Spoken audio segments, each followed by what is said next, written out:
Let's start, I think. Ladies and gentlemen, esteemed colleagues and distinguished guests, it's my great honor to welcome you to the Cost Voices Action Capacity Building Symposium for Early Career Researchers in Vilnius. The primary objective of the Cost Action Making Early Career Researchers' Voices Heard for Gender Equality, or VOICES acronym, is to raise awarenesses of the gender-based inequalities that ECRs, early career researchers, face, and to foster a sustainable dialogue between ECRs and key stakeholders in the research ecosystem.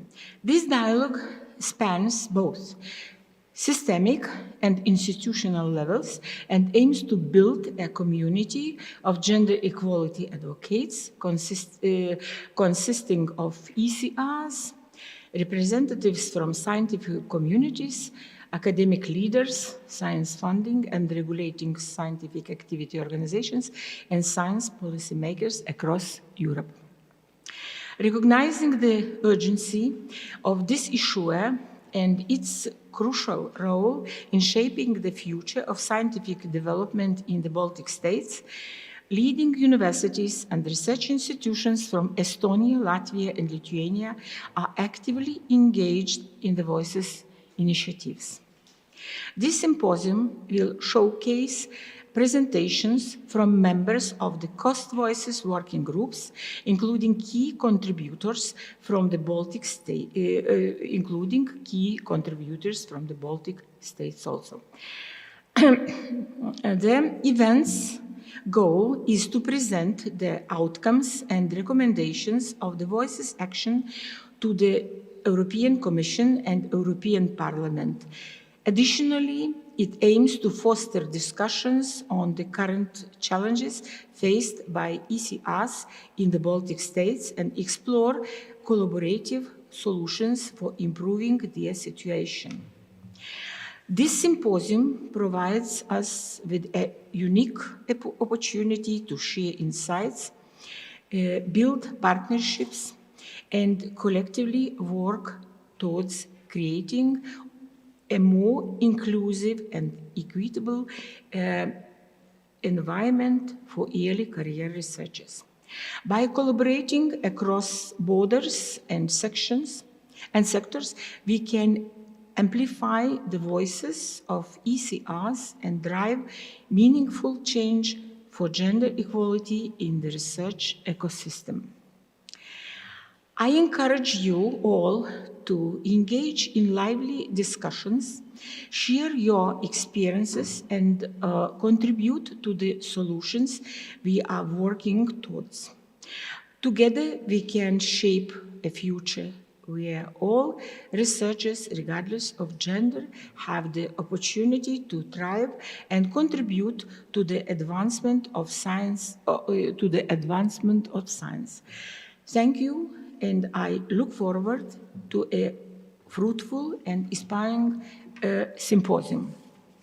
Now, I would like to tell you that I'm honored to invite Professor Edita Sužiedėlienė, the Vice Rector and Prorector of Research of Vilnius University, to deliver the opening remarks and share insights on the university's role in shaping the future of early career researchers. Please. Thank you, Dalia, very much for such a nice introduction, and thank you for having me here at this event.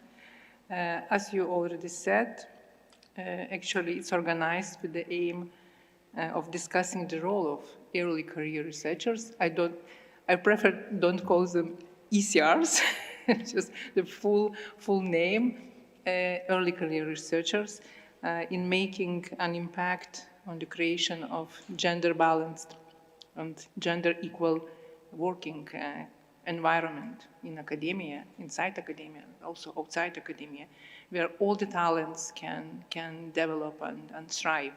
So the period when early career researchers enter their work environment is very challenging. Once I pointed this in our previous meeting.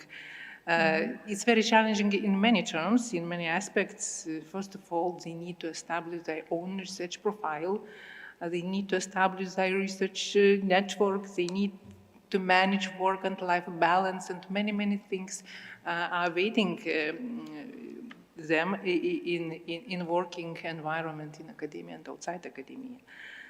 So while the progress towards equal gender representation in research and innovation area is evident at global as well as at European level, what is also seen from the very recent report of European Commission on gender in research and innovation, which is called She Figures 2024. Very recent issue of European Commission, by the way. So nevertheless, this report indicates that there are persisting gaps that require attention and should be timely addressed and timely prioritized. So according to this report, women represent approximately a half of doctoral graduates at European Union level. What seems good balance and good percentage, I would say. This indicator for Lithuania is even higher. It's around 50, exactly 50%, when the average European Union average is 48. However, this representation varies substantially by research field, unfortunately. Women remain underrepresented mostly in such fields as information and communication technologies, as well as engineering, manufacturing, and construction fields, research fields. This report also revealed another thing, that women are underrepresented in almost all age groups in the highest positions of all research fields, even where the gender balance is achieved at the doctoral level and among lower ranking researchers. So this is a phenomenon called Caesar shape. It's well known, but it still persists in research and innovation area, unfortunately. And this phenomenon, the Caesar shape phenomenon, indicates a significant gender gap in academic and scientific careers, which starts at doctoral level and widens, this gap widens from there on. And is very, very clearly seen in the future careers of women researchers in academia and in innovation field, research and innovation field. So, from this report is clear, it's evident that equal opportunity-oriented measures need to be addressed and implemented at various levels to provide more targeted gender perspective-based support for science, for female scientists and scholars in their career progress. This is a message, even from this big and very comprehensive report. Also, there is a need for a closer dialogue between early career researchers representing this group of scientists and scholars and stakeholders of different levels, both at systematic level, government level, and institutional level as well. And also there is a need for better representation of interests of early career researchers to make their voices heard, as your, motto of your symposium says.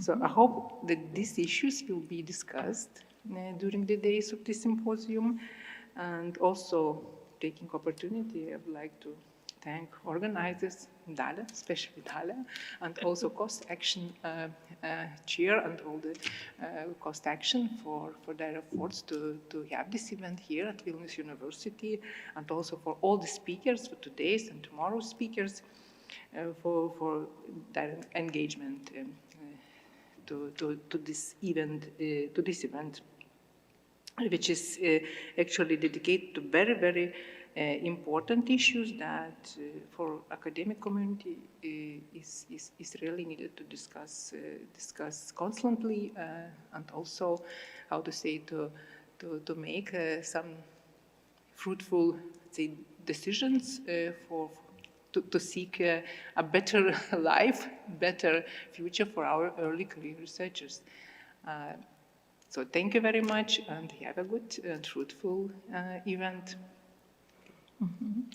Thank you, Vice Rector, for your insightful and inspiring words. Your perspective on the role of the university in supporting early career researchers is invaluable, and we are grateful for your continued leadership in shaping the future of science. Thank you. As we conclude the opening remarks, I would like to once again express my gratitude to all of you for being here today. And I should like now to invite Professor Aurelija Novelskaitė, who will be leading the first session, to take the floor. Aurelija, the stage is yours. Ačiū labai. Bėgsiu. Jo, ačiū labai.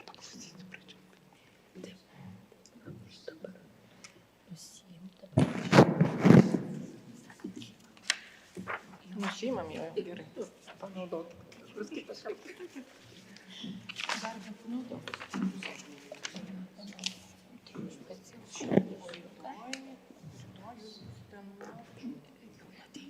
Aš ateisiu, kai man kai kas įdomu yra. Gerai. Čia jau.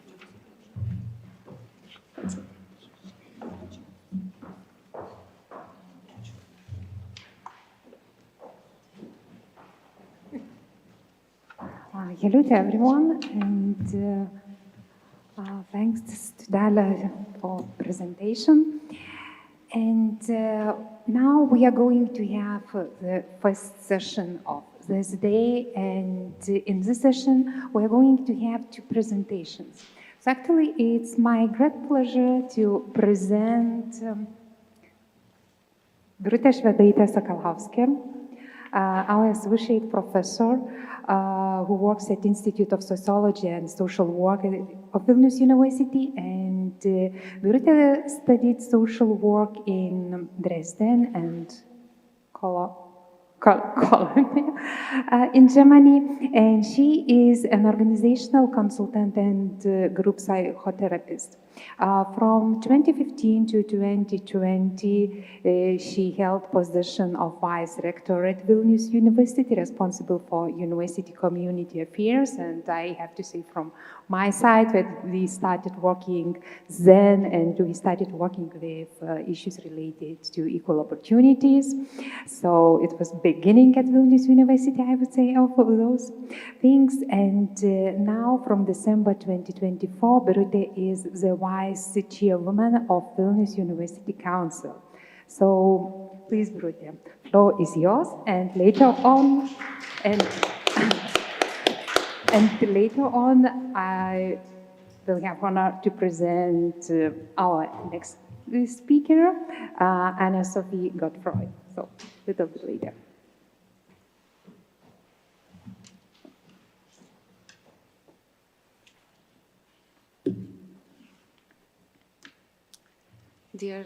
Dear ladies, dear guests, dear all, welcome to Vilnius University. And I am delighted to have opportunity to share my thoughts and memories on gender equality issues here at Vilnius University for the beginning. And I apologize in advance for my mistakes I make in use my English, because I am German speaker, and this is probably only my second presentation in English, so be careful.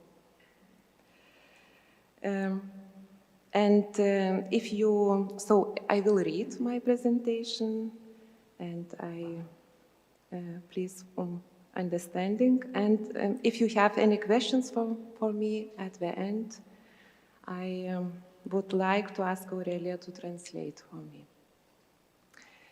Okay. A little about my personal connection to gender equality. I can say I am child of Soviet era. I was 17 years old when Lithuania freed itself from Soviet occupation. And I belong to the lucky generation of our society because Lithuanians' freedom coincided with my youth. And it opened up opportunities for me that were so different from what we could have imagined at that time. In 1994, I went to Germany to study. It was there that my professional and academic formation took place. I studied social work. It was a very new profession in Lithuania at that time. And when I returned to Lithuania in 1999, after 5 years in Germany, I brought with me experiences and understandings that were very different from Lithuanian society at that time. Lithuania was only in its first decade of freedom after totalitarianism. So I was influenced by German social work. It is a profession based on human rights, equality, and respect for diversity. So I can say gender equality was a very important value for me, and it was a part of my professional identity. However, it was not a value in Lithuania at that time, neither in the social work profession nor at the Vilnius University, where I started to work at that time.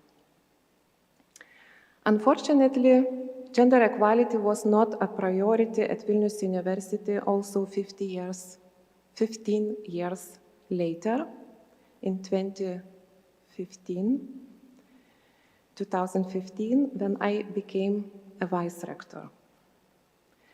I was responsible for the university community, and it was the first time the rector had created such position.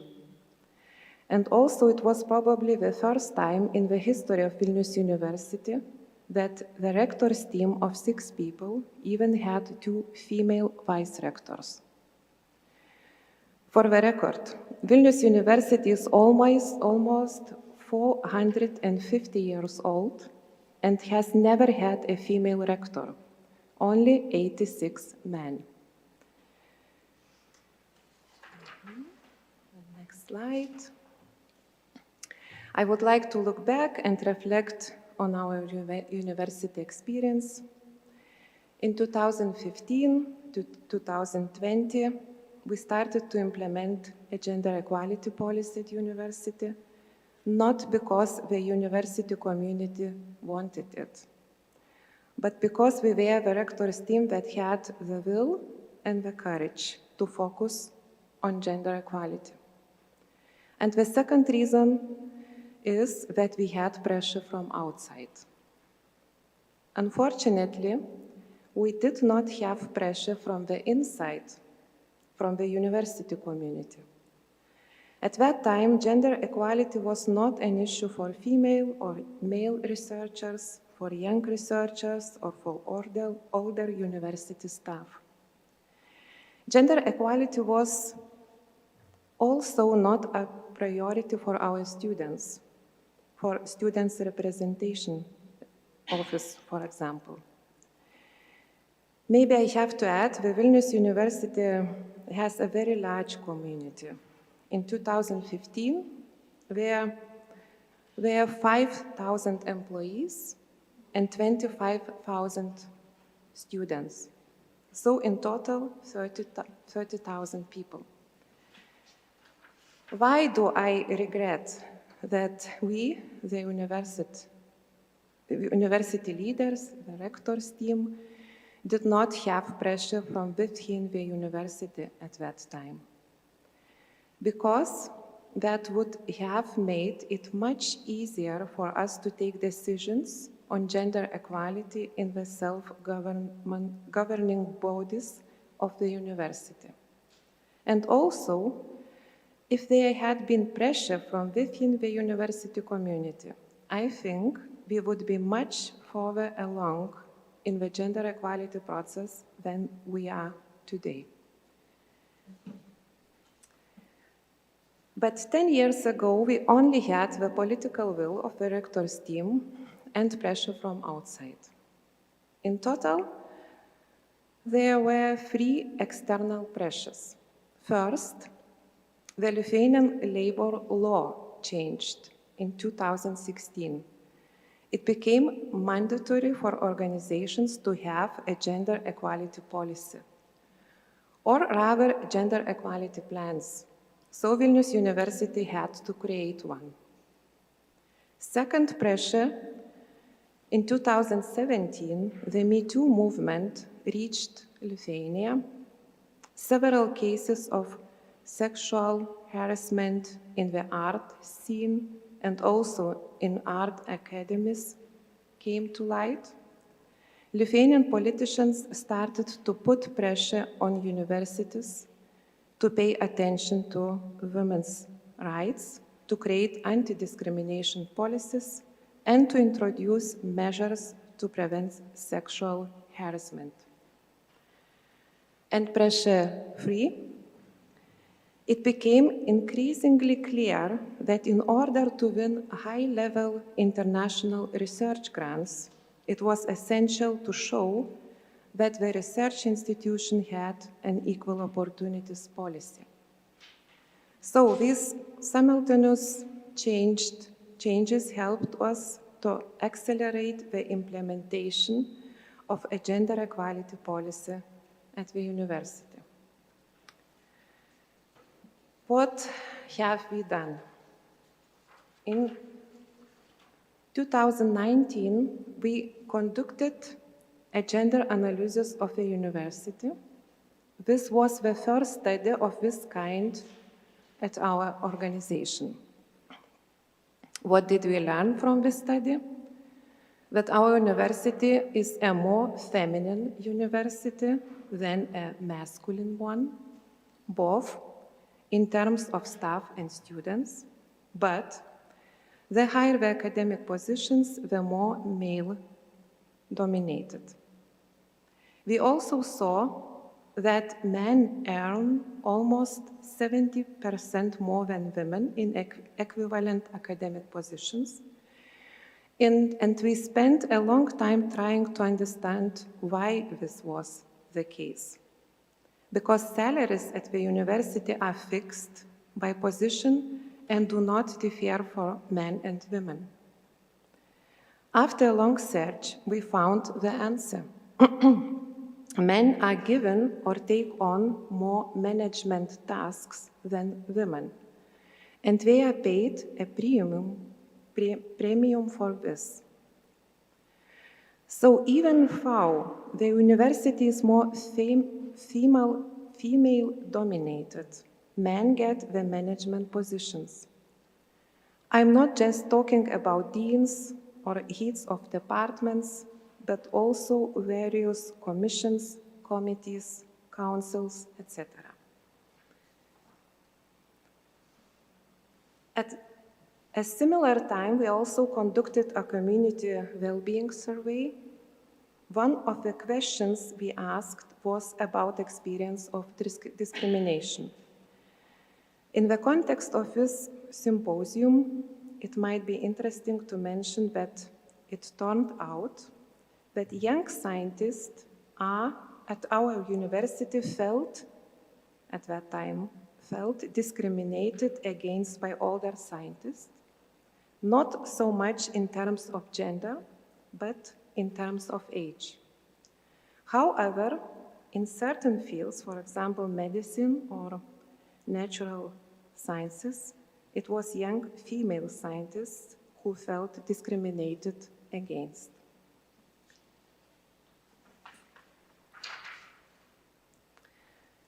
So, with external pressure and internal research, we formulated the Equality and Diversity Strategy 2020-2025, and this year is the last year for this strategy.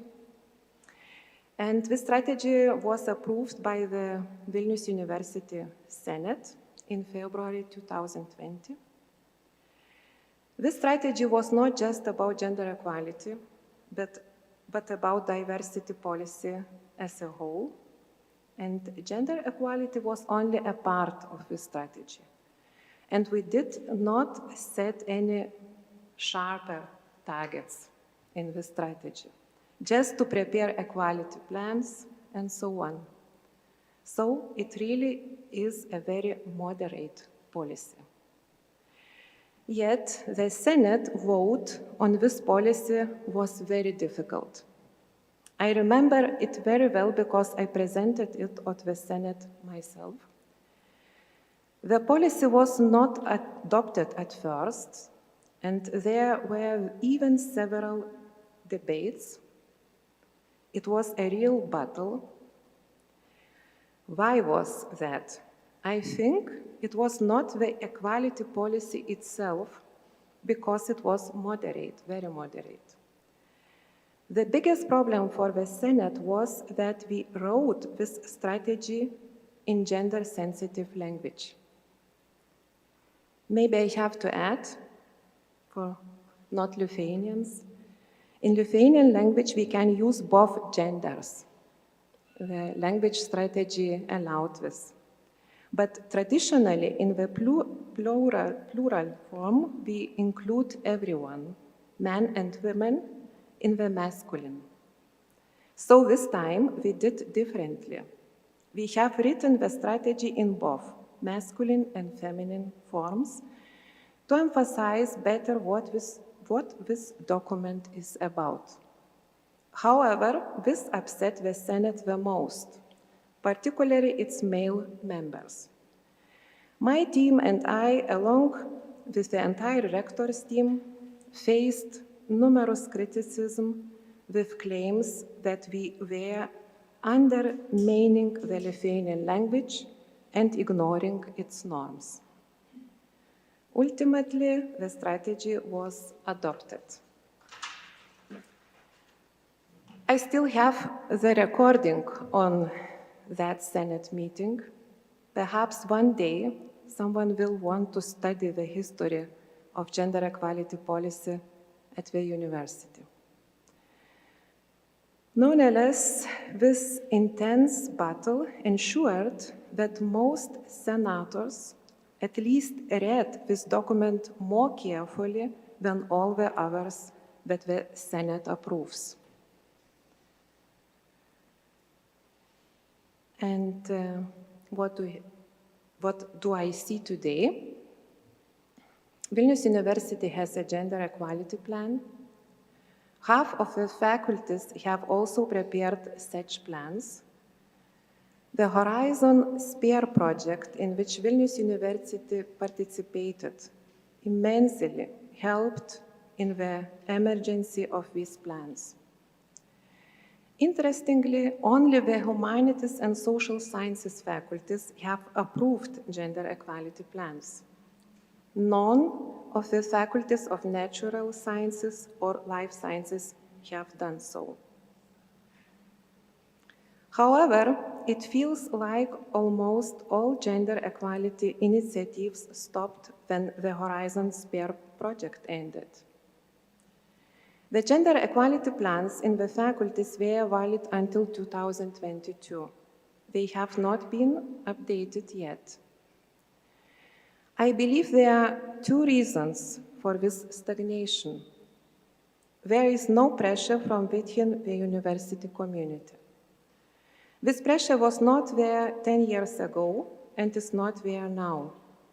It feels like no one has a bigger or less problem with gender equality, neither employees nor students.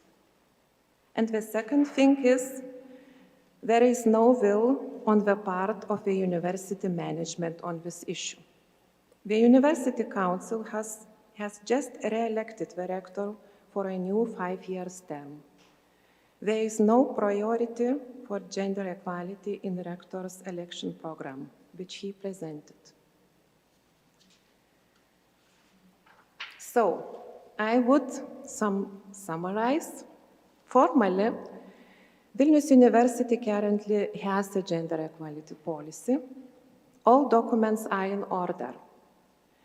The requirements of the labor law have been met, and the university meets the requirements set by international research grants, such as Horizon, etc. However, there is no active gender equality policy in place at the university. It's passive and rather formal. Over the last 10 years, several positive changes have been made, including an increase in the number of female managers and a narrowing of the pay gap between men and women. However, these developments can be considered natural processes rather than the result of the active gender policy. It is evident that our society is becoming more democratic, living standards are improving, and gender equality is becoming a more familiar norm than before. However, I believe that the university, as a large and highly intelligent organization, has the potential to achieve much more and set an example for Lithuanian society. Most of all, I wish that our community, students and employees, would see the need for gender equality at the university and start demanding it more strongly. Human rights, equality, and attention to diversity become crucial when we see what is happening in global politics these days. United States President Donald Trump and his administration are destroying democratic values with their rhetoric and actions. And on the other side, we have authoritarian regimes very close to the Lithuanian border, in Russia and Belarus. Thank you very much for your attention. Ačiū labai už dėmesį.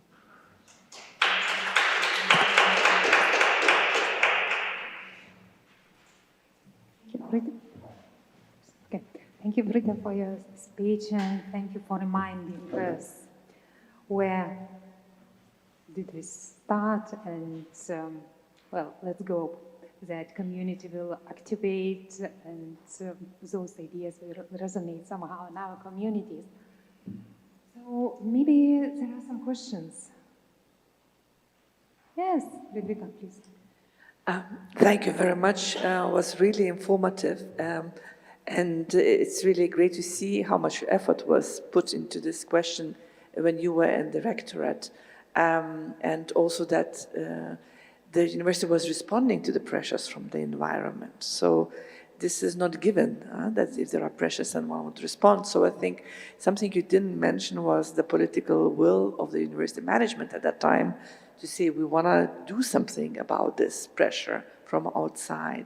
And I think the leadership was really important. So just to kind of give it back to you in a way. And the other thing, I wrote a paper actually, how at Vilnius University there is a progression to the management positions of women, and to what extent there is a problem in this area in different faculties over the period of time. So there is positive story, as you mentioned. So there were 2 women in the rectorate.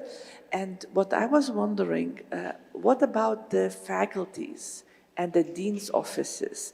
What was your impression in the time when you were in the top management level? Were there any discussions about making sure women are progressing to the dean's positions, for example? So this middle level, was there any movement happening? Padėsit man. Taip, aš žinau, Liudvika, aš pamenu. I will say in Lithuanian and Aurelija will translate. Dekanų situacija, prodekanų situacija yra labai pasikeitus, bet kaip aš ir minėjau, man atrodo, tai yra natūralus procesas labiau negu kad tiesiog mes sąmoningėjam šitoj vietoj, negu kad tai yra kažkaip aktyvi politika, nes mes nesam savo struktūroje, savo dokumentuose nusimatę lygių galimybių politikos vadovams. Birutė says the situation is changing and we all are getting more conscious, but we do not have pre-planned any political or strategic task or strivings on that middle level or level of deans and vice deans. But we're changing. Vienintelė vieta, kuri universitete valdymo organuose yra tikrai užtikrinta dokumentais, kad būtų abi lytis atstovavimas, yra universiteto taryba.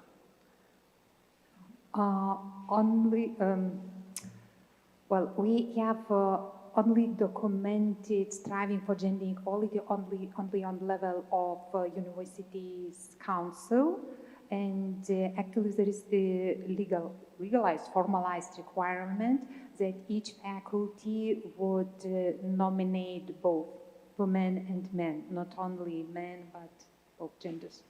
Ir rezultatas yra neblogas, šiuo metu yra 6 vyrai taryboje ir 5 moteris. And we have quite good result.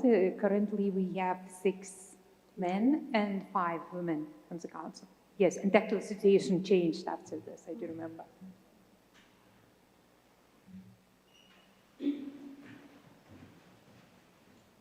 Thank you for a nice presentation. It was really very interesting to hear, the story, how it was developed, all these gender policies.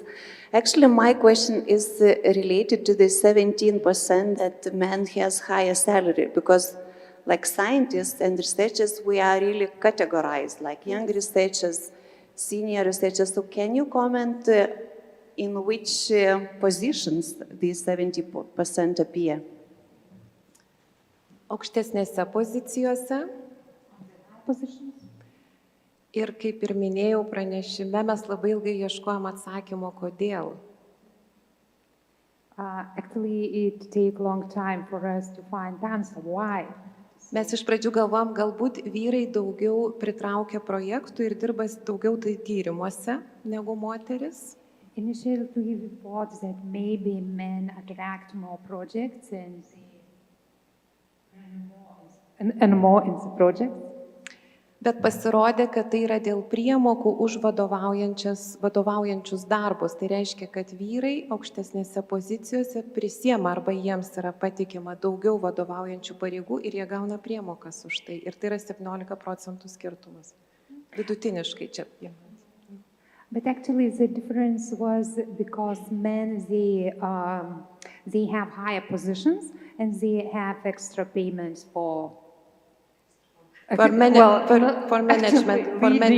yes. For management. For management. Mm-hmm. Thank you very much for your presentation.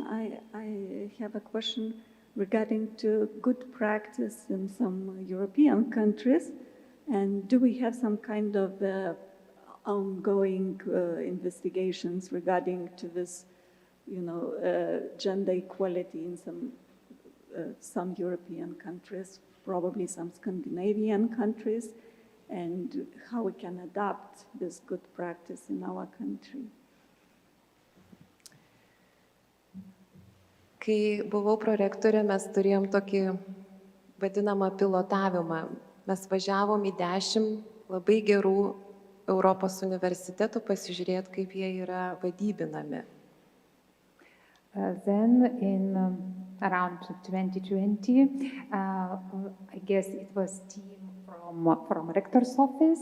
They were going to, actually they visited 10 the best universities, just trying to explore or learn more about their good practices.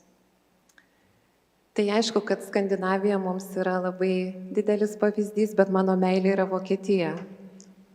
Well, Scandinavia is very good example, but Birutė's love is Germany. Ir aš tikrai dar turiu daug kontaktų Vokietijoje, akademinių kontaktų, tai man yra pavyzdys, kaip galima per tikrai gerai dėliojamą politiką, teisiškai sudėliotą politiką organizacijų pasiekti labai gerų rezultatų. Birutė still has many contacts in Germany, and Germany actually is a good example how good results can be reached having good political decisions.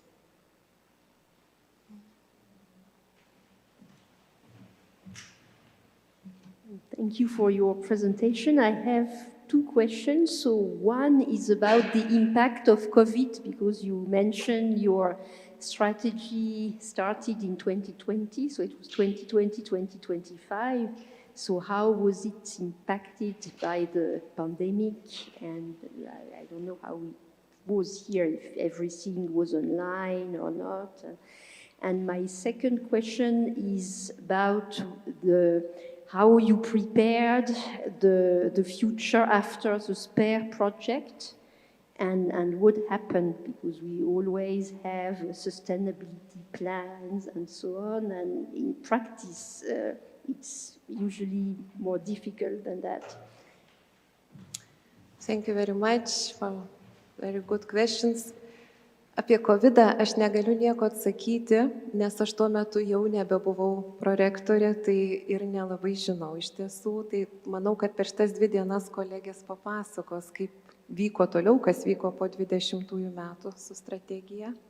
Birutė can't say anything about COVID situation because she left the office right before the COVID, but I can say from my side, because I was involved with the SPARE project. So actually most of things stopped, or we worked slower, but actually implementing SPARE project we moved further. O dėl ateities ir ką svarbu daryti dabar, tai vėlgi, tai nebėra mano atsakomybė, bet kadangi esu universiteto taryboje, tai aš turiu vieną balsą iš 11 spausti universitetą, ypač tvirtinant jo kitų 5 metų strategiją, kad šitas prioritetas vėl atsirastų mūsų agendoje. Thinking about future, actually Birutė is member of the council, so she has one voice and vice chair, so quite strong but only voice. One voice. Quite strong voice, and she promises here in front of audience that she will support the gender equality issues and all other diversity and equality issues in the future, and will, then the documents and strategic documents will go through the council. Her voice will go for keeping diversity and equality issues on the agenda. So I will try.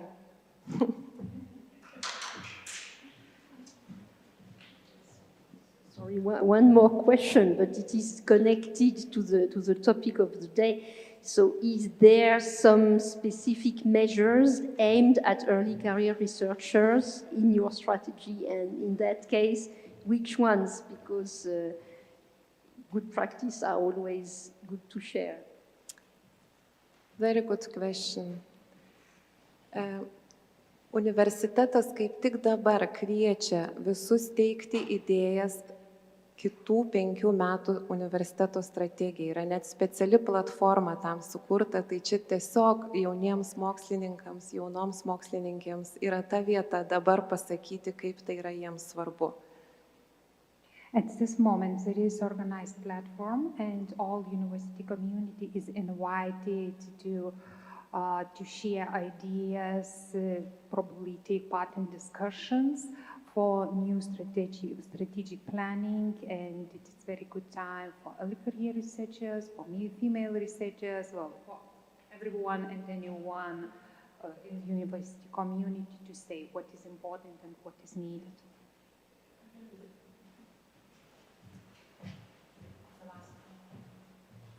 It is a very good news because we have 2 meetings before on this question, and we developed with our stakeholders.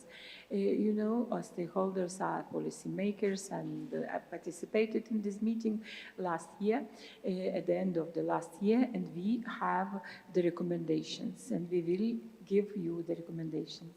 Thank you. Good, very good, thank you. Thank you, Birutė, for presentation and for sharing your thoughts.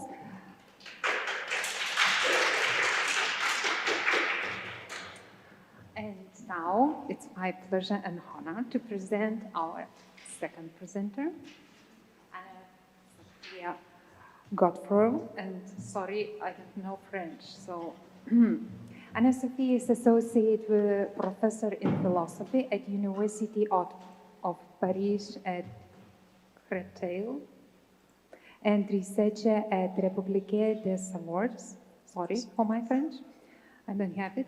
And a joint research unit of the Ecole, Normale, Super something, Paris Science Letters, I'm very sorry, really, the CNRS and the Collège de France. She is currently chairing the Cost Action Voices, Make Young Researchers' Voices Heard for Gender Equality, and over the past decades, she has been involved in European funded research projects on gender equality. Her research interests include production and circulation of knowledge, responsible research into innovation, gender and science, international comparisons, epistemology and methodology in multidisciplinary context. So, Anne-Sophie, the floor is yours. Thank you for the nice introduction, Aurelia. So I'm sorry for those who already know voices, because I will repeat a few things you already know. So I will present voices for those who are not yet familiar with it.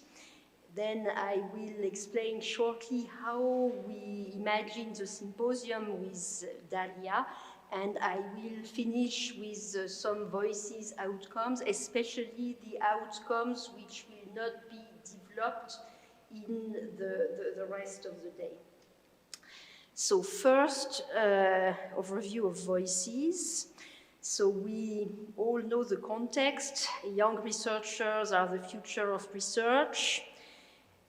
And on the other hand, gender equality has been highlighted in EU policies. However, gender equality policies specifically aimed at young researchers are the blind spot of JEPs. So I demonstrated that a few years ago, as they are more or less invisible. There is a lot of hypotheses, personal stories, but little hard data on the topic of young researchers. One of the best the best publication on the topic is a publication by Murgia and Poggio. It was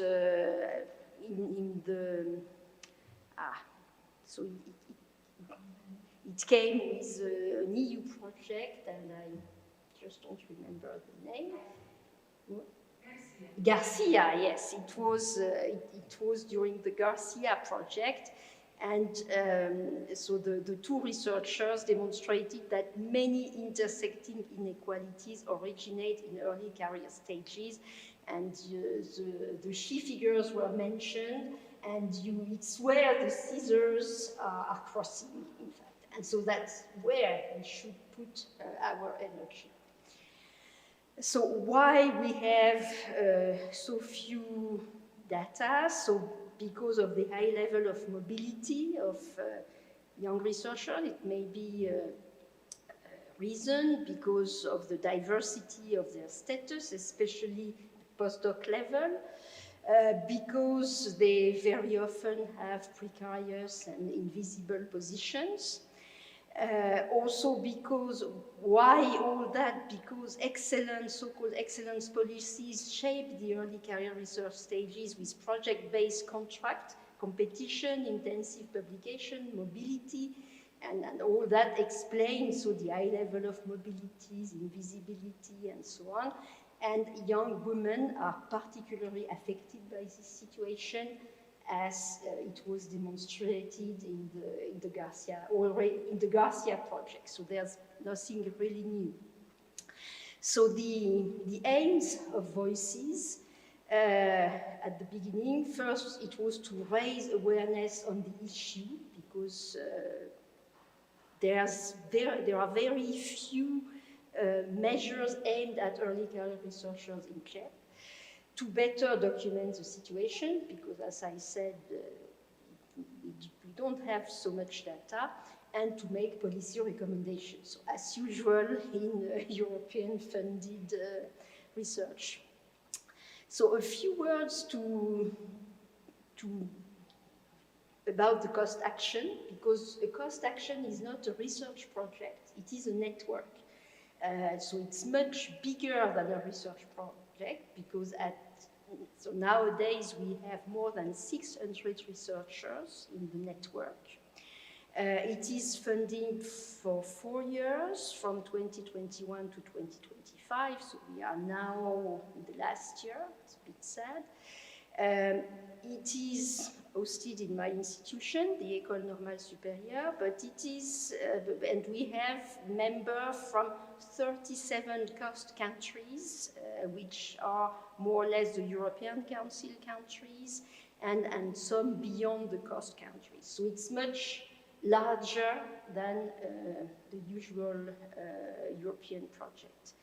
We have a significant participation of members from outside the European Union, from the so-called widening countries in European language, so which is an opportunity to bring in new perspectives and new data and to prepare gender equality policies in those countries. We have among our members 3 umbrella associations: Eurodoc, which is the umbrella association of early career researchers in Europe at doctoral level and postdoc; EPWS, which is the European platform of women scientists, and I'm happy to say that Dalia is a member of the board, and BASNET Forumas are member of this umbrella association, and the CPED, which is the Standing Conference of Gender Equality Officers in France. So we have, of course, connections with other actions, projects, associations, and so on. Cost actions are merely for networking, so they are based on volunteer works, and there are no resources for research. So that explains why you know, it's not like projects where you plan that month 12 you will get this deliverable, and then so it doesn't work like that. It's a bit more complicated. And but the good point is that it is open, so any person interested by the topic can join at any moment, and it's still possible to join in case you are interested. What are our activities? So we organize events, so that's our core activity. So we have this year the annual conference in Paris in July. We also organize training schools in former year, but this year, so we are more focused on dissemination events as this event today and tomorrow. So we share existing research or data, we promote mutual learning and training. We also made some exploratory research across the network. So, for example, a survey on personal life trajectories, also a survey on precarious employment status. And we started a meta-analysis of existing data, but I'm sad to tell you that we will never finish before the end of the action. And we try to develop further collaboration and also to develop policy recommendations and dialogue with stakeholders. Our expected outcomes, of course, academic publications. So some of them are already published. The other ones are coming for summer or autumn. Wide public publications, so we try to be on social networks to propose podcasts. So today we are on YouTube, so we try to reach a wider public. Dissemination events, so as a final conference in July, and many regional symposia, as this symposium today. And we also plan many panels in third-party conferences. And last expected outcome, what we call the White Book, so which is a book with policy recommendation. We want to share with the European Commission, DG Research, of course, and also with European Parliament, and it can be shared at national level, of course, in all participating countries. So here is the structure of the project. So we have 4 working groups. The 3 first working groups are working on the 3 ERA priorities, so the European research area priorities. So it's completely in line with the European policies, and we added an additional group on sexual harassment, gender-based violence, and institutional culture, which was added to the ERA priority later. So and then we have 2 transversal working groups, one on intersectionality, so how to move from gender equality to a more intersectional approach, which is a very tricky question in a European context, because the data you may collect vary from a country to another. So there are many issues, but I think we can progress. And a working group 6, another transversal issue on data and monitoring. So for each the working group, so the question is always what kind of data could we collect systematically, and how can we monitor, where could be the indicators, and that kind of questions. So the hypothesis we had were that at some factors at personal level are creating inequalities. First of all, the lack of stabilities and the lack of perspectives connected to project-funded research. And also at structural level, the fact that you have funding inequalities between countries and fields, and it intersects with gender, and we tend to have more women in less funded areas and more men in better funded areas as STEM. And so it creates, of course, more difficulties and less opportunities if you are in the less funded areas, which is the case of many women. So it means that your success rate will be lower when you apply for something, so everything will be more difficult. And I say so. I cannot say that we completely prove the 2 hypotheses, but all the data we collected is coherent with those hypotheses. So now I move to the objectives of the symposium. So it will be quite short. So the first day is dedicated to the dissemination of voices outcome, and after my presentation you will have 4 other presentations with the outcomes of 4 different working groups. I will complete that with some an overview of the outcomes of the 2 working groups which are not represented in the next session. And day 2 is dedicated to a dialogue with the stakeholders of the Baltic countries, with the White Book presentation and also a discussion on the policies which are now implemented here, and a suggestion you could make. So that's the second day. So that's, you have the program, so it's no use to repeat, but the presentation of Eneli Kindsiko is very connected to the first working group. The one of Liudvika, Leišytė, of second working group.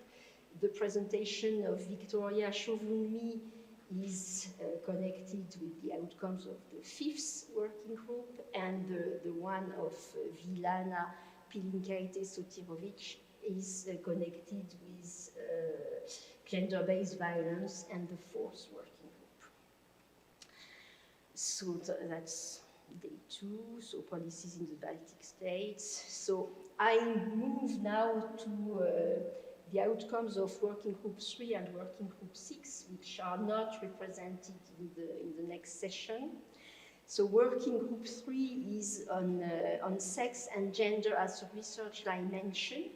As you all know, it is mandatory for all EU-funded projects, but in practice, it's not fully implemented, basically due to the lack of training for proposers, evaluators, and sometimes funders also.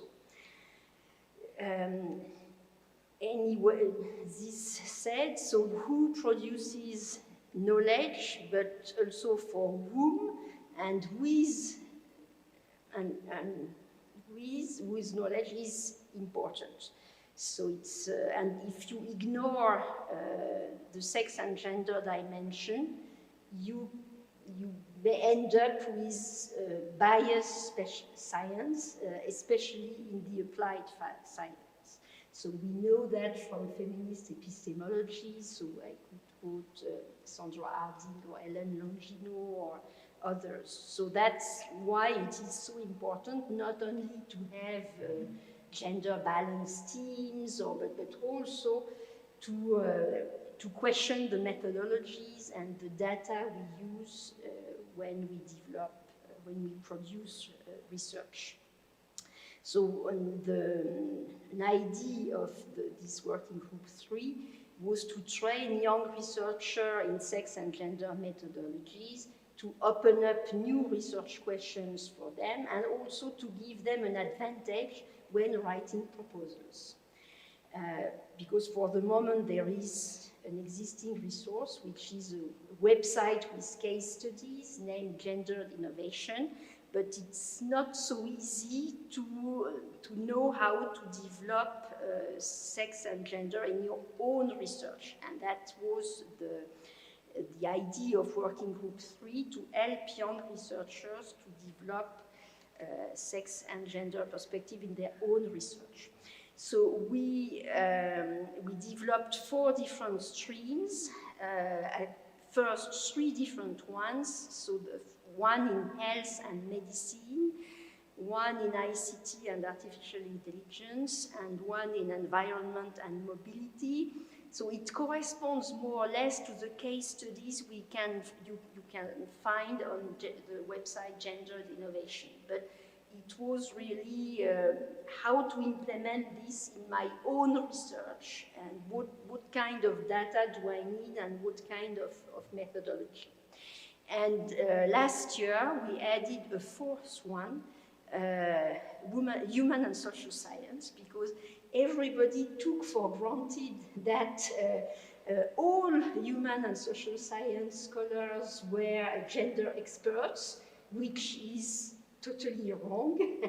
And you can even see, I don't know, in political science or in sociology. So you have still lots and lots of works which are totally gender blind. So we decided that it was useful too. And in addition, sometimes people say, oh, we implement a gender perspective, but there are many different ways to implement gender perspective, and so to clarify the methodologies was also something very useful. So what does it mean, how to implement? So it means reframing the research questions, new data sets sometimes, new methodologies, and as usual, because we try to move to intersectionality, so we also question how to move from gender to gender plus or inclusive gender, so how to cross with additional perspectives. So the outcomes of this working group 3, so it was a training school, a very successful training school in Athens in 2023. The title was Breaking the BS, and it will be the basis for publication expected this summer. And several panels at third-party conference, and we have possible follow-up. We submitted a Cost Innovator grant in last January. And so if we succeed, so it means we have 1 more year to develop training for young researchers in this topic.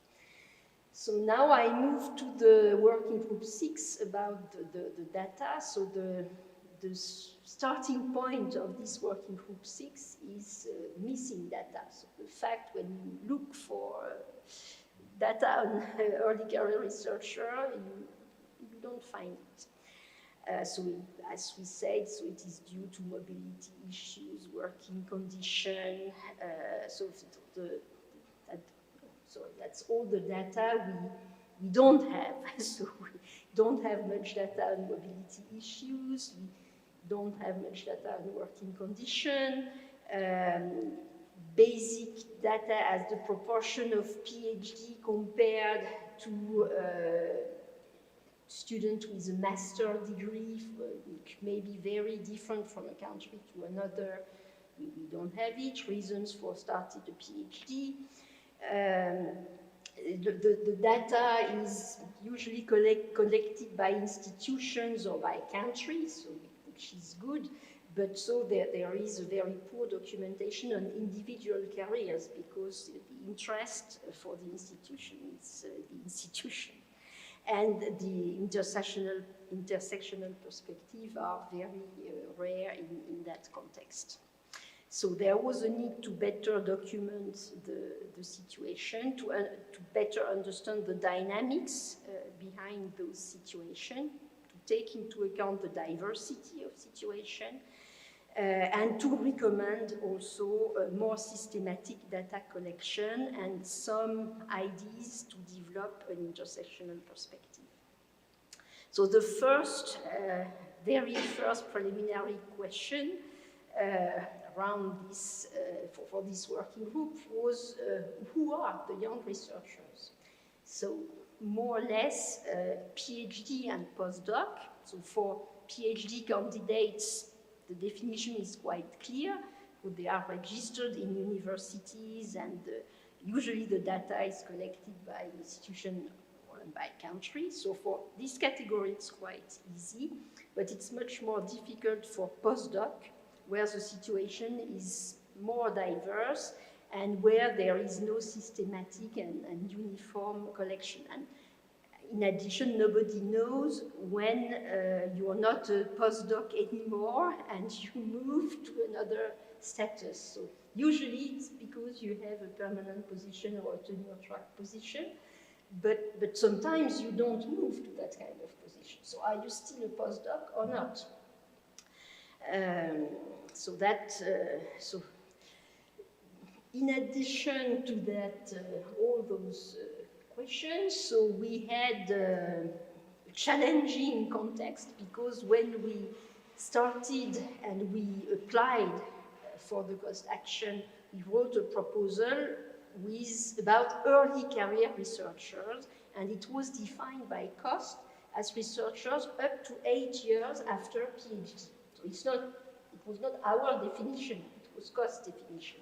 But when we started, there was a new definition decided by cost. So it was young researchers and innovators, and that's why in all presentations sometimes you see young researchers and sometimes you see early career researchers. And the new definition was researchers under the age of 40.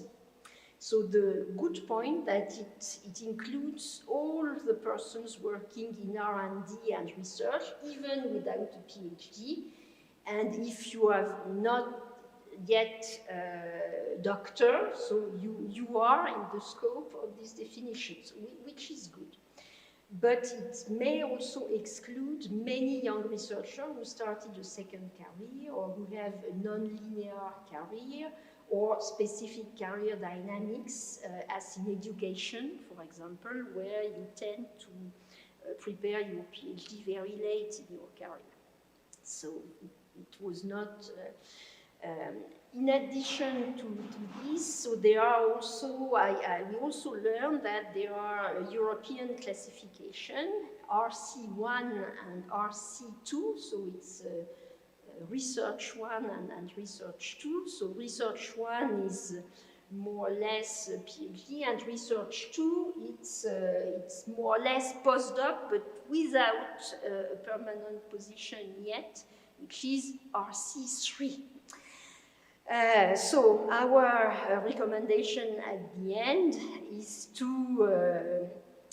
combine all the definitions, and to consider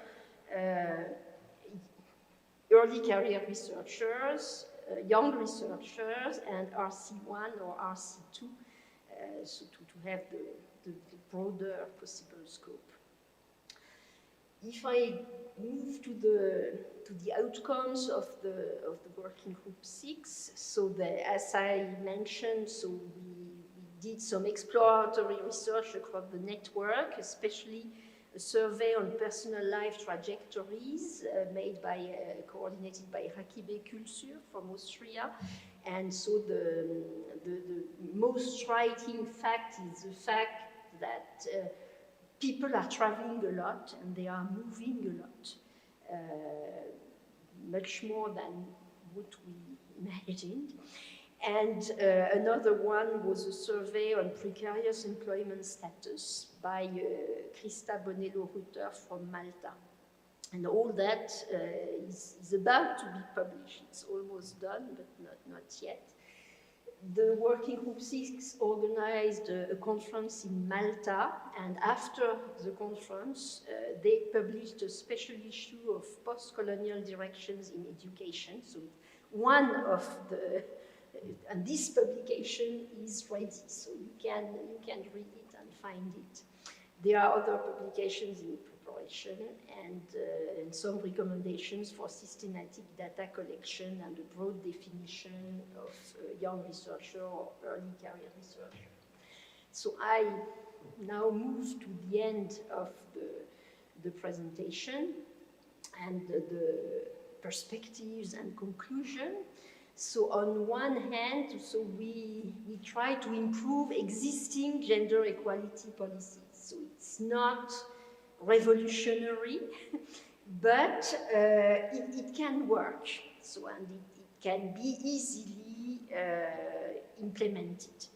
So we propose to better integrate young researchers or early career researchers in gender equality plans, in charters, in awarding systems as IHRS 4R, and so to add specific chapters in all that. And I think it's not revolutionary, but it can improve the situation. So we would also like young researchers to be actors in gender equality policies, but you will learn more on that with the talk of Liudvika. And we want also to have more inclusive policies and to broaden the definition of equality to include intersecting inequalities. So that's often a bit technical, but again, I think we can manage. Then that's the other part of the work, so we would also like to change the way research works, because we have the impression that if we go on with project-based funding only, it will create precarious positions and a lot of competition, and everything will go on as it is. So, but it is, of course, something much more difficult. So we discussed about better funding schemes. So if it's not project funding, so what do we do? So that's better career prospects, earlier tenures, and then so you have people who think tenure tracks is already something good, and other one who say, no, tenure is even better, and tenure track is not good for young women because they will have children and they will publish less and all that. So that's another question. But the situation is very different from a country to another, to be fully honest.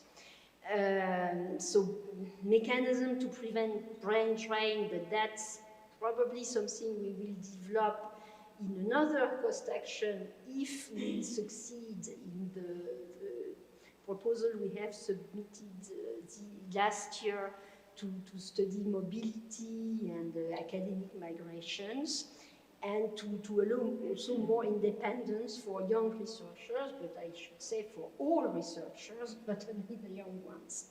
So that's I would say that's a longer perspective, a long-term perspective where we are not sure we will succeed. But again, so the more modest changes we suggested in the slide before, I have hopes that it can work. So to conclude, so we know that the careers of young researchers have been strongly affected by recent changes in higher education, so globalization, neoliberal universe, and all that.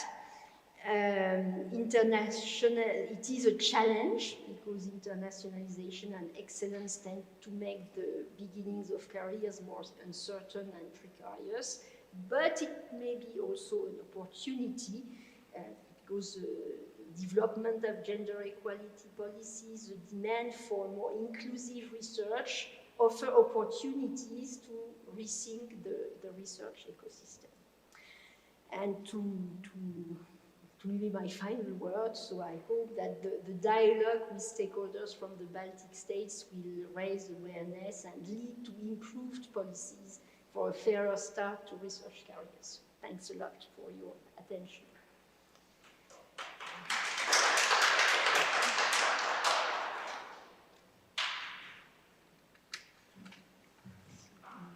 Thank you. Thank you, Anne-Sophie, for informative and I would say optimistic and energizing presentation. And let's hope that those, well, not revolutionary, but I would say quite ambitious strivings and plans will come true. And yes, we all wish us good luck with application. And so let's go with the possibility to continue cooperation. We have time for several questions.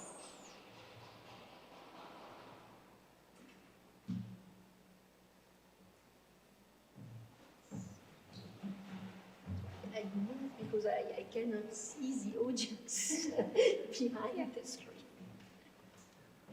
I would like to ask the question about the recommendations, and maybe I missed the point, but for whom this recommendation will be provided? And, you know, like one thing is provide recommendation and, you know, say what we found, but what is your maybe ideas how to make this recommendation work? So our idea is to be close to the policy officers at DG Research, and so we met Anne Pépin in former times, and last month we met. We made the new Anne Pépin, so the person who replaced Anne Pépin, who is from Bulgaria, and we informed her about our suggestions, and I think to have a specific chapter on young researchers in JEPS, I think it could work, and also to have a specific chapter in She Figures on young researchers in the next edition. I think it can work too, and because they think it's interesting, and they also want some new ideas and some to push gender equality policies, because everybody is afraid that with all the policy developments in the US. So of course, all the people who push for gender equality in Europe, so if they are supported by stakeholders, and as academics we are stakeholders, so they have good arguments to say we have to develop those policies, let's move on, and all that. So. And we also planned some meetings with members of the European Parliament or policy advisors of some political groups. And again, they are very welcoming, and they hope they will be able to do something, because there will be an important moment. So because till 2027, so all the work program is already written. So we are sure that mandatory JEPs, sex and gender as a research content, so it is there, and it will not change. But for the next Horizon program, so from 2027 to the future, yes, so it's under discussion now. And it is very important to let the Commission and the Parliament know that even if it's not perfect, we want to keep all the mandatory JEPs, and we also want to make them more intersectional. So that's and inclusive, yes. So that's, I think it's a message we need to repeat and repeat. And of course, the people who are standing for that kind of policies, so they are very happy if, and then the rest, so it depends on. So we also checked which committees at the European Parliament are key for our topics. And so, of course, there is the FEM Commission, so the FEM Committee, sorry, so I'm mixing French and English, so because in French it's Commission, but in that case it's committee in English. So the FEM Committee is the Committee for Gender Equality, but there is also the ITRE Committee, so ITRE, industrial something. And it is very important because it is the committee which is the more powerful in writing the research program. Because the research program is very connected to industrial policies. And so this committee for industry, industry transferability and research, so it's something like that. But it is, in fact, where the research work program is decided. So we are trying to do our best, and of course with the help of other projects, other initiatives.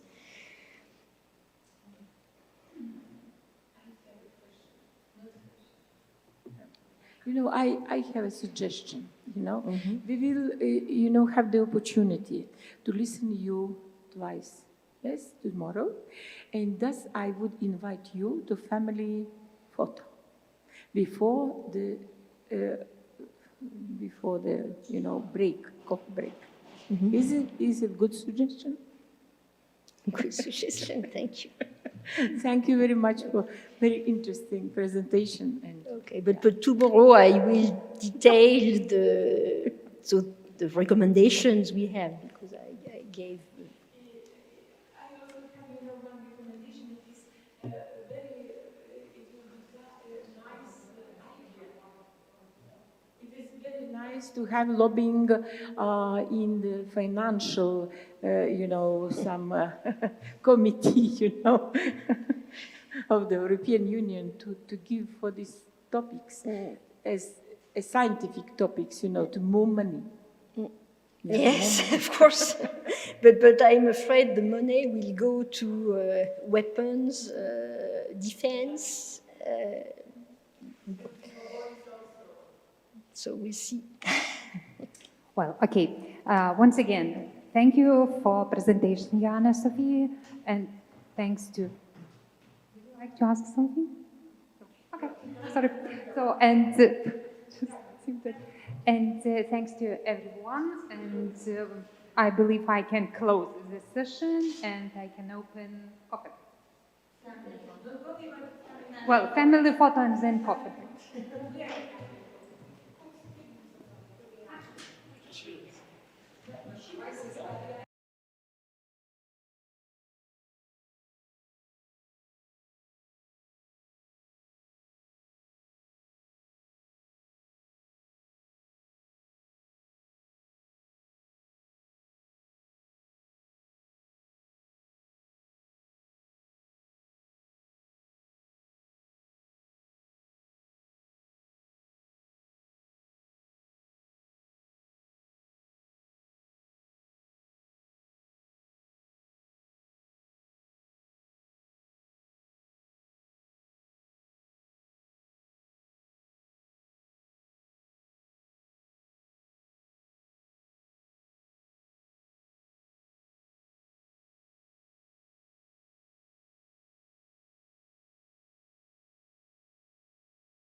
afternoon, and we're back after a nice coffee break and networking. So we're very sorry for online listeners that we're a little bit late, but really we had a very nice entertainment time. So by this, I am thrilled to introduce Associated Professor Dr. Eneli Kindsiko. She is a distinguished professor at the School of Economics and Business Administration at the University of Tartu. She is also a highly regarded expert at the Foresight Center by the Estonian Parliament. Her academic achievements speak for themselves. Actually, he earned her doctorate in 2014 with a groundbreaking thesis on organizational control in university management. Her passion for research is evident in her involvement in more than 25 remarkable projects and more than 83 publications. And her focused research topics are forest science and future studies, academic labor market, education and research, and management research. So, Eneli, the stage is yours. Will I use this one or? Yeah, I use this one. Okay, so everybody, good afternoon from my side also.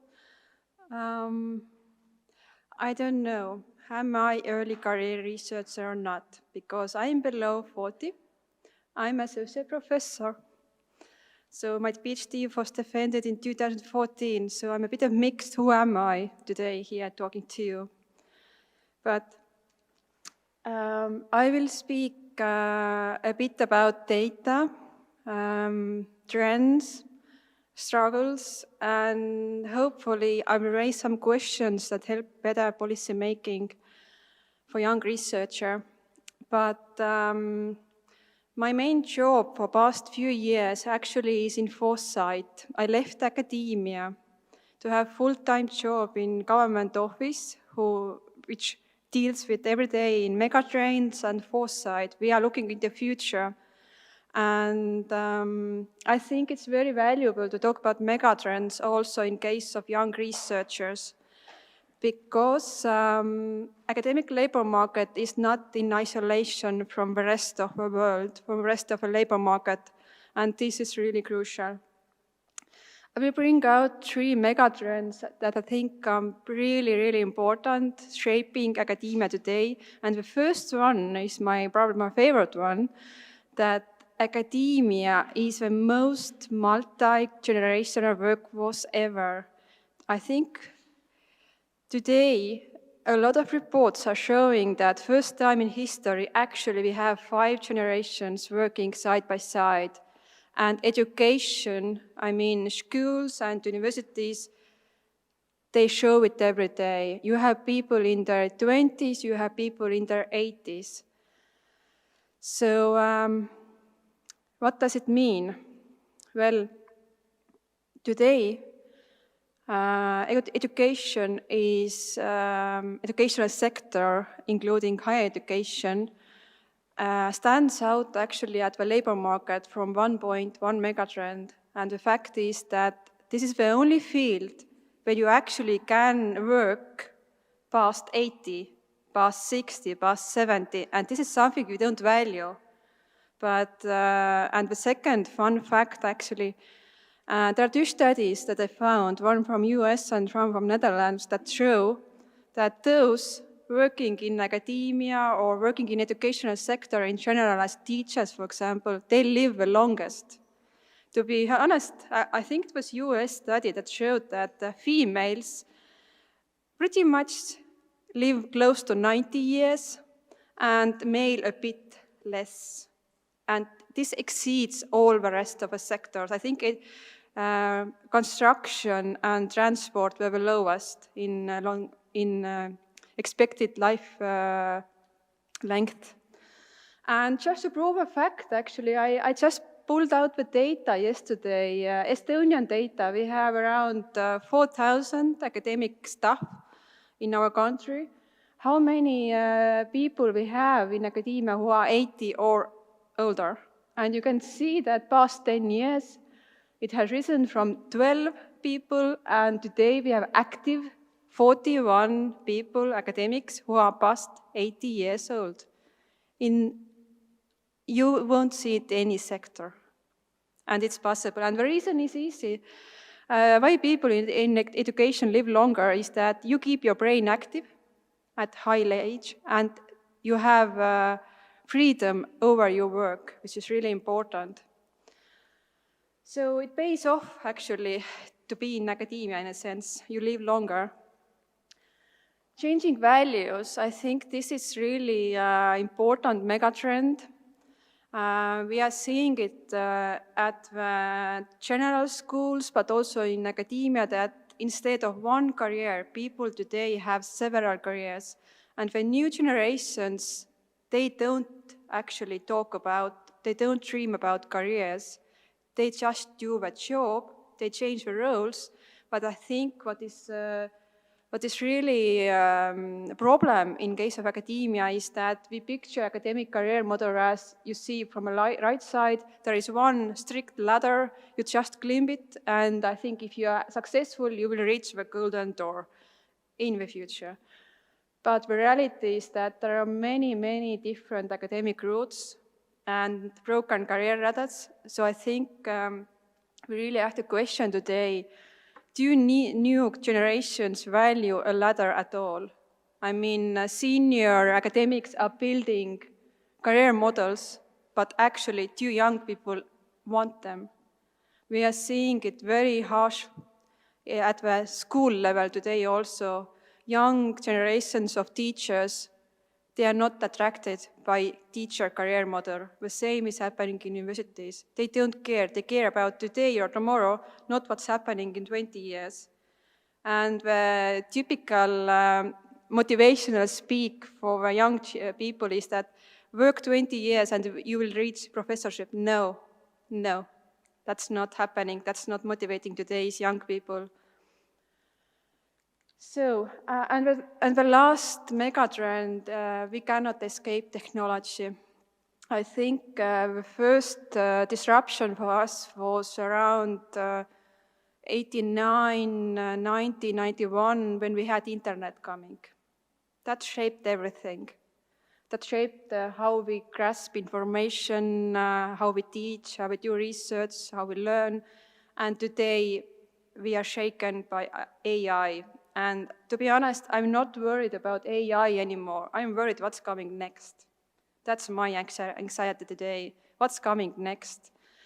But as I'm still partially teaching my students, I'm asking every day from myself, what's the point of me in my university when we have AI? What can I add to the students? Because I can see that these young bachelor students, they are grasping information differently. And I don't understand it. So it means that I have to question my role every day. What can I add next to the AI? And to bring out that we will have AI native students coming. Like those children born in 2020 will go to university around 2040. We have no idea how they will learn, what they're expecting. Are we ready for that one? So these are big questions, and I think they are really intriguing ones. So that was about megatrends, what's happening, what's coming, and that the situation is different. Academia cannot be in isolation from the rest of the world. But the core of my presentation today is that one size does not fit all countries. And I think Baltic countries really are case for this sentence, because I will talk about 4 different dimensions. When we have early career researchers, we have to talk about the language, age, discipline, gender, probably more. But let's see. The language of PhDs. This is something that I just discovered past years. In practice, we see that this is Estonian data, very fresh one. Estonian PhDs finish much longer, 2 years longer than foreign PhDs. There's a huge gap. You can see, I don't know how many years there are, 10 plus years. But Estonian national PhDs, it takes longer to defend thesis on average. Do you know what's the reason? It's actually very simple. They have higher workload because when you are a country that has to teach in Estonian and in English, it means that only small minority of people are able to teach in Estonian. I think the same is for Slovenia, for Lithuania, for Latvia, Iceland, all the small countries who have to keep up national language teaching. And quite often it is national language-speaking PhD students who are doing teaching also. So this is the one reason why Estonians are finishing later. The second one, actually, it comes from a labor market. I don't know how it's in different countries, in Baltic states in general, but in Estonia, we have a lot of master programs that are not anymore from Monday to Friday, but on weekends. Once a month, people come and study. So we have pushed there, and especially in social sciences and humanities, this full-time learning is fading out, which means that people who are full-time working will come once a month to do their master degree. These people are usually older. They have families, and these are also the people who join PhD program later in their life. So we have a lot of older master students who enter PhD studies and are much older than these foreign PhDs who come from different countries. So foreign PhDs, they tend to be younger, with fewer family obligations. They don't have financial obligations, bank loans, for example, which means that they actually have time to do full-time PhD. That's why they are faster. So that's the background of, and you can see the data. Share of foreign PhD graduates in Estonia is reaching half, which means that annually we have around 200, 250 PhDs coming out every year. So you can calculate what's the percentage of Estonians and foreign ones, but the increase has been really high, and I know that in Estonian media we had the news that we don't have enough Estonians teaching in academia already today, but it's getting worse right now. So language, I just put the map here. You can consider how many countries might be facing the same problems today. And this is a citation from a report that was given out by Estonian Research Council just a few weeks ago. And it says that often it's Estonian students, PhD students, who actually take the burden of teaching. And that's a double pressure. We actually are punishing our local students and prolonging their defense. So this is like something that we have done inside universities, like workload. We haven't actually noticed it, but we see the results, bad results. And the second one is age, coming from language to age. As I mentioned earlier, on average, foreign PhDs are much younger than local PhDs.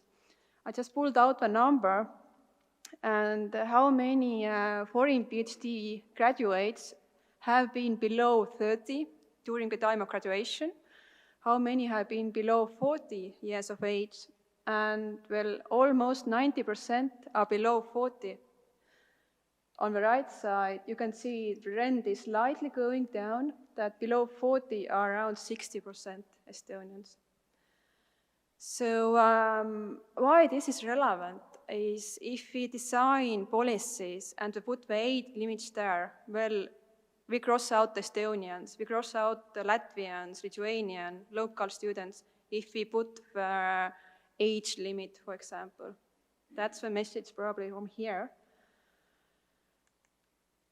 And let's look at the disciplines. I think this is the most studied arena in academic articles, that disciplines have different patterns. And usually from natural sciences, exact sciences, people are younger because they tend to go linearly.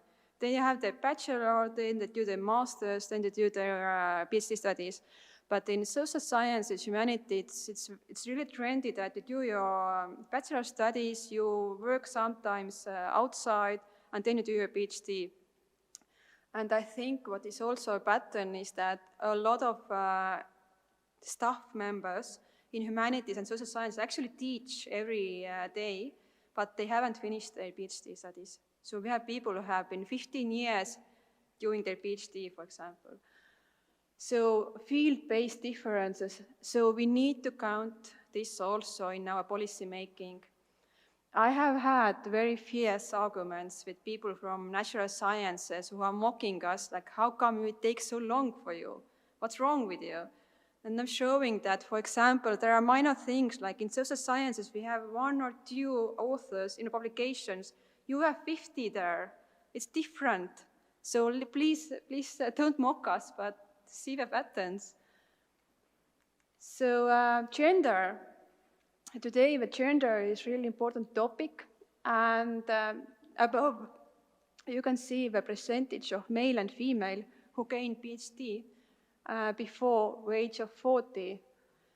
Females do it slightly at older age.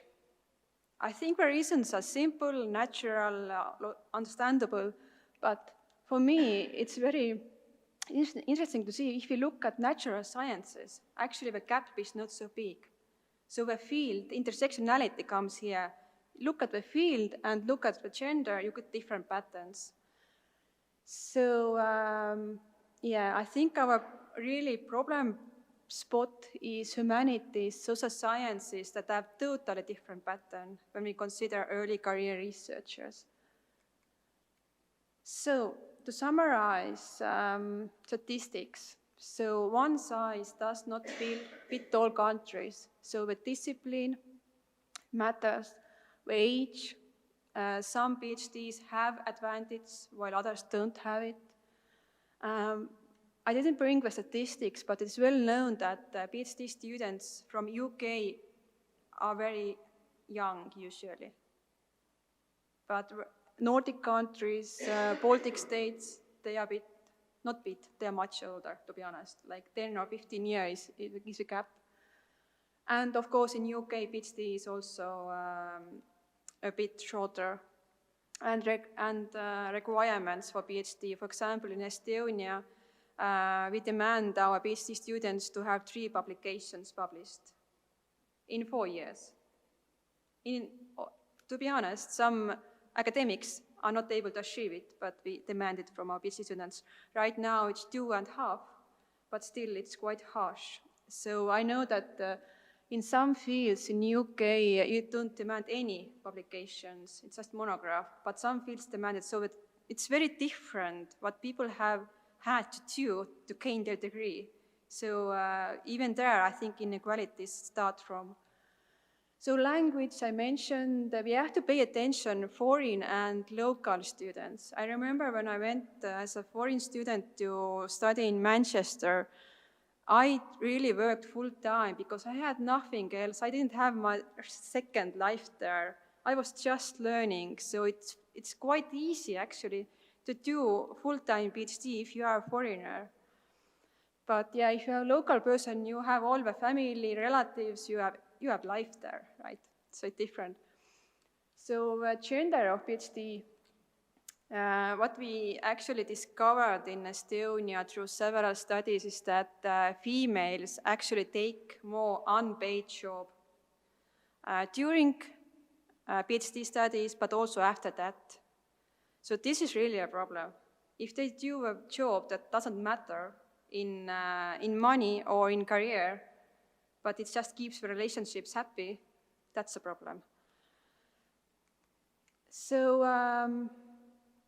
reality check after PhD.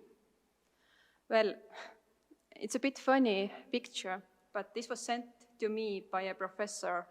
When I shared with my professor from Estonian University that I found out a fun fact. In Tartu University, youngest PhD ever was 24. Oldest one was 74. There's 50 years gap between them. And after that, he actually sent me, Africa did it better. This is from South Africa, and 80-year-old graduates with a PhD. So is this a new trend or not? So imagine if you are 80-year-old and you graduate a PhD, are you early career researcher? By definition, you should be if you count the years from PhD. So I think this is something to keep in mind, that we cannot eliminate people who do their PhD in 50 years, 60, 70, 80, because right now, few of my colleagues actually are past 55, and they are finishing their PhD. They are early career, and I'm not, I'm below 40. So this really raises question that who is early career researcher? Can we actually draw the limit? And I think the most important is, do we actually know why we are designing these policies? What should these policies help? Are they supporting experience gap?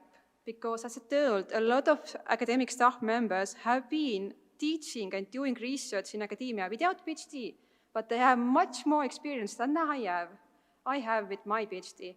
So I think the experience gap doesn't matter in that argument. Networks, they have wide network, much wider than I do. Resources, do they need money to travel? Do they need, I don't know, better salaries to pay the bank loans? Well, no, they have their houses. They have grandchildren. They have several houses.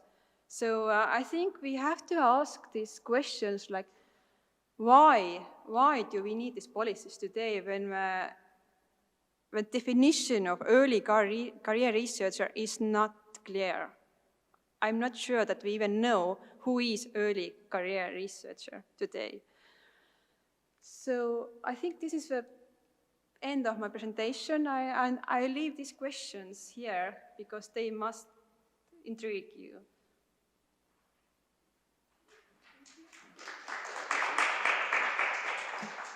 Thank you for such very interesting talk, and also I think everybody had time to think, myself also, because I was, proposing myself as a case study, what you were talking about, because I did my PhD in the Netherlands, and I managed to get my degree, under 30. So I am an really example of that, because I had no family, nothing, so, it was easier. Questions? Okay.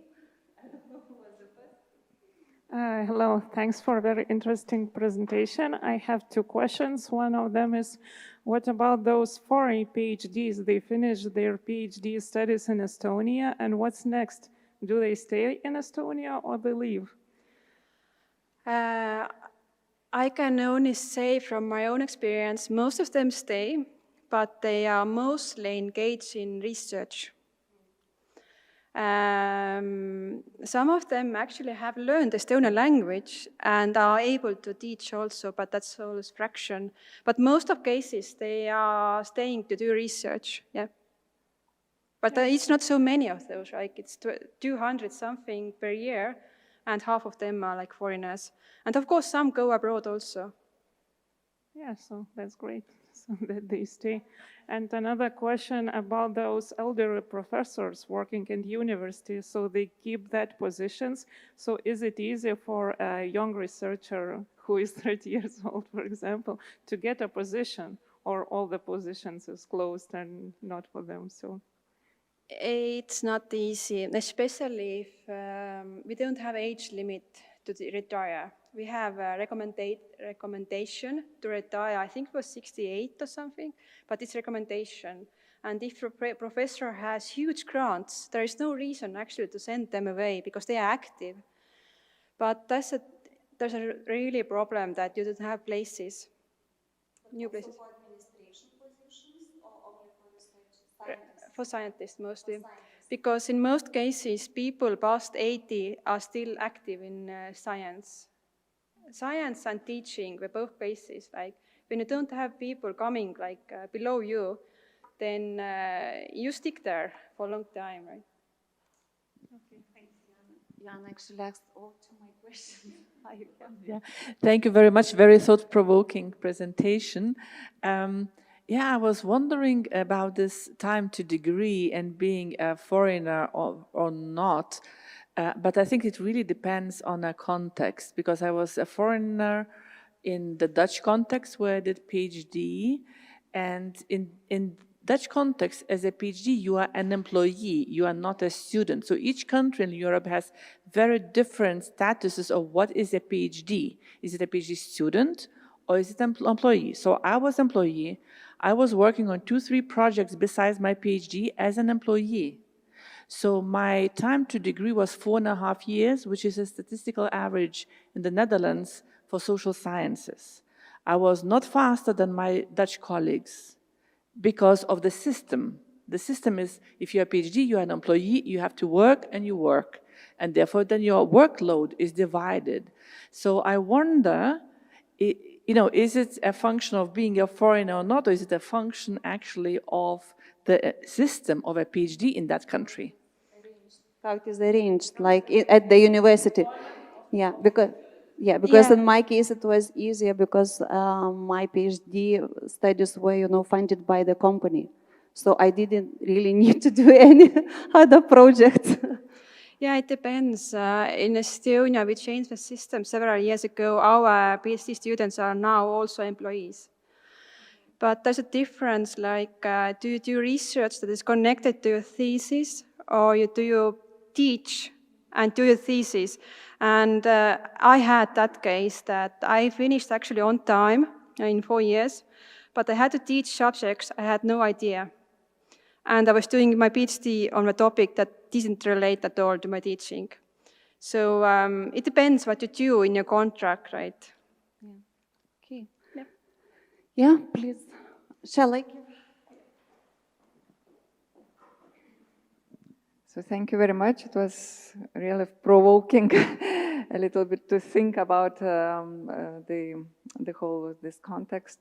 But I just thinking, one slide provoked me a little bit when you told that in natural sciences that more or less that PhDs are done quite fast, and in social sciences and humanities it is much longer time. And here I see absolutely like a gendered aspect in this. So I just wonder, how did you elaborate this? Because women in social scientists and humanities are the majority, and basically they are having families, a little bit stopping their studies, postponing, and that's why it takes quite longer. So did you see anything similar? Because you did not speak about gendered aspect, and I think it's very important. Yeah, majority really are in humanities and social sciences are female, but if you look at the gender there is no difference that men also join PhD studies later in humanities and in social sciences. It's a bit also field specific, I would say. I didn't see difference. I didn't put it on the slide if I didn't. It was important, but men also don't finish earlier in social sciences and the humanities. They might have slight differences because of having families, but I think this is field specific because they work outside usually. I can see also from Tartu University that in social sciences people do full-time work outside and do PhD also full-time. It's double pressure. And in most cases, when you are in natural sciences doing PhD, you are under your professor's big grants and you are employed in university. It's very different. How do you work? How do you finance your studies also? What you do next to it, right? Okay, so let's thank Associate Professor Dr. Eneli Kindsiko, and also for the recipe for longevity, yeah? That, okay. Yes, I have a last question. So thank you for bringing in the discussion the teaching load, because it is something very important in academia, but in research policies, nobody talks about teaching. Teaching and also other administrative duties, but and depending on your teaching load, of course, your time dedicated to research is not the same, and the fact your teaching is aligned with your topic or not is also something crucial. So thank you for your presentation. Yeah, so let's applause. And we go to the second presentation. So I would like to introduce Professor Liudvika Leišytė of Higher Education and Deputy Director at the Center of Higher Education, Department of Business and Economics at TU Dortmund University in Germany. Professor Leišytė focuses on governance and management of higher education, digitalized universities, professional autonomy, inclusion in higher education, and the academic profession. She is an author of 7 books, more than 120 journal articles and book chapters. Also, he has been an elected member of the Academia Europaea since 2023. Somebody is coming. A former board member of Futura Scienze and also a former chair of the board of Female Faculty Network in Twente. Professor Leišytė also is a member of several editorial boards, including Learning Organization, Social Inclusion, and Higher Education Policy. So, Professor Liudvika Leišytė, the stage is yours, please. Yeah, thank you very much, Inga. Thank you very much, everyone, for being here. Thank you, the organizers, for inviting me. It's really a great honor and pleasure to be here. Can you hear me? Despite the noise? Okay, I'll try to be close to the microphone. I'm really excited to be here today because it's my alma mater, Vilnius University. These corridors, that's where I used to work, so it's a very familiar environment. It's always a wonderful occasion to be back here. So today I would like to present some of the findings from the work group 2 of the Voices Action. I used to be co-lead of work group 2, and what we did with quite a few colleagues, we did a document analysis and interviews, qualitative study of policies at the national level as well as institutional level of how early career researchers are included or excluded from university decision-making bodies at different levels of university as organization. So, so it's a collective work, and I look forward to presenting the results. So what are the aims of the study? The overall aim is to explore the extent to which early career researchers are involved in university decision-making in European countries. We have 2 sub-questions. To what extent do the policies in different higher education systems and institutions foresee the diversity of early career researchers' representation? And to what extent early career researchers are involved in decision-making bodies of selected higher education institutions? I'm really happy that I'm going after the previous presentation that made very clear argument about the importance of how we define early career researcher, how complex definition is, especially given the age, that there are PhDs and ECRs of various ages, and also differences of between the countries. I think it will be a very good follow-up presentation. So the way we define it within our work group, of course, in line also with the overall voices at the very beginning, we say that we define ECRs. These are people who work in academia, who are doing their PhD or are already with their PhD within 8 years after completion of the PhD. It's a compromise definition, and that was the one that was at least agreed upon at the very beginning of Voices. So what is the context of why we talk about decision-making in universities? Why is it important at all to discuss the ECR's role in decision-making? So the advancement of new public management reforms to make higher education systems efficient and universities more effective and delivering services has increased centralization, accountability, and transparency of decision-making in continental European higher education systems and universities. However, this trend has been very diverse across different systems to different forms and degrees of this new public management implementation. And the very important aspect of these reforms is that the governance changes include inclusion of external members to the university into governing bodies to present the interests of various stakeholders who are coming from outside university.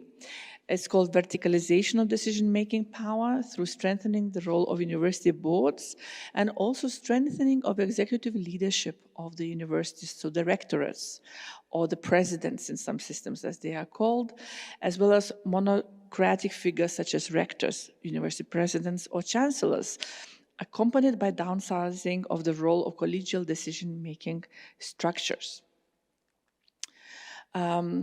At the same time, if we look at diversity and inclusion, of course, we have to look what are the policies that deal with underrepresented groups in academia. So recent European strategy for higher education institutions aims, among other things, at promotion of inclusion and diversity and protection of fundamental rights, academic values, and democratic practices. The European Charter for Researchers and the Code of Conduct for Recruitment of Researchers underlines that researchers should be represented in the relevant decision-making bodies of their institutions in order to protect and promote their interests. So there's a very, very clear guideline at the EU level that says, well, ECR should be included and represent their interests. Studies on the composition of academic decision-making bodies have focused on gender segregation and inclusion of external stakeholders. And what one has to admit, if you look at the literature, there is lots of literature on governance and management of higher education. I just edited now a book with Springer on this exact topic, higher education and governance and management. So representation has tended to concentrate, and these studies tended to concentrate on higher hierarchical levels, looking at the top management role in, for example, changing universities. And especially in those levels, they are dominated by male professors.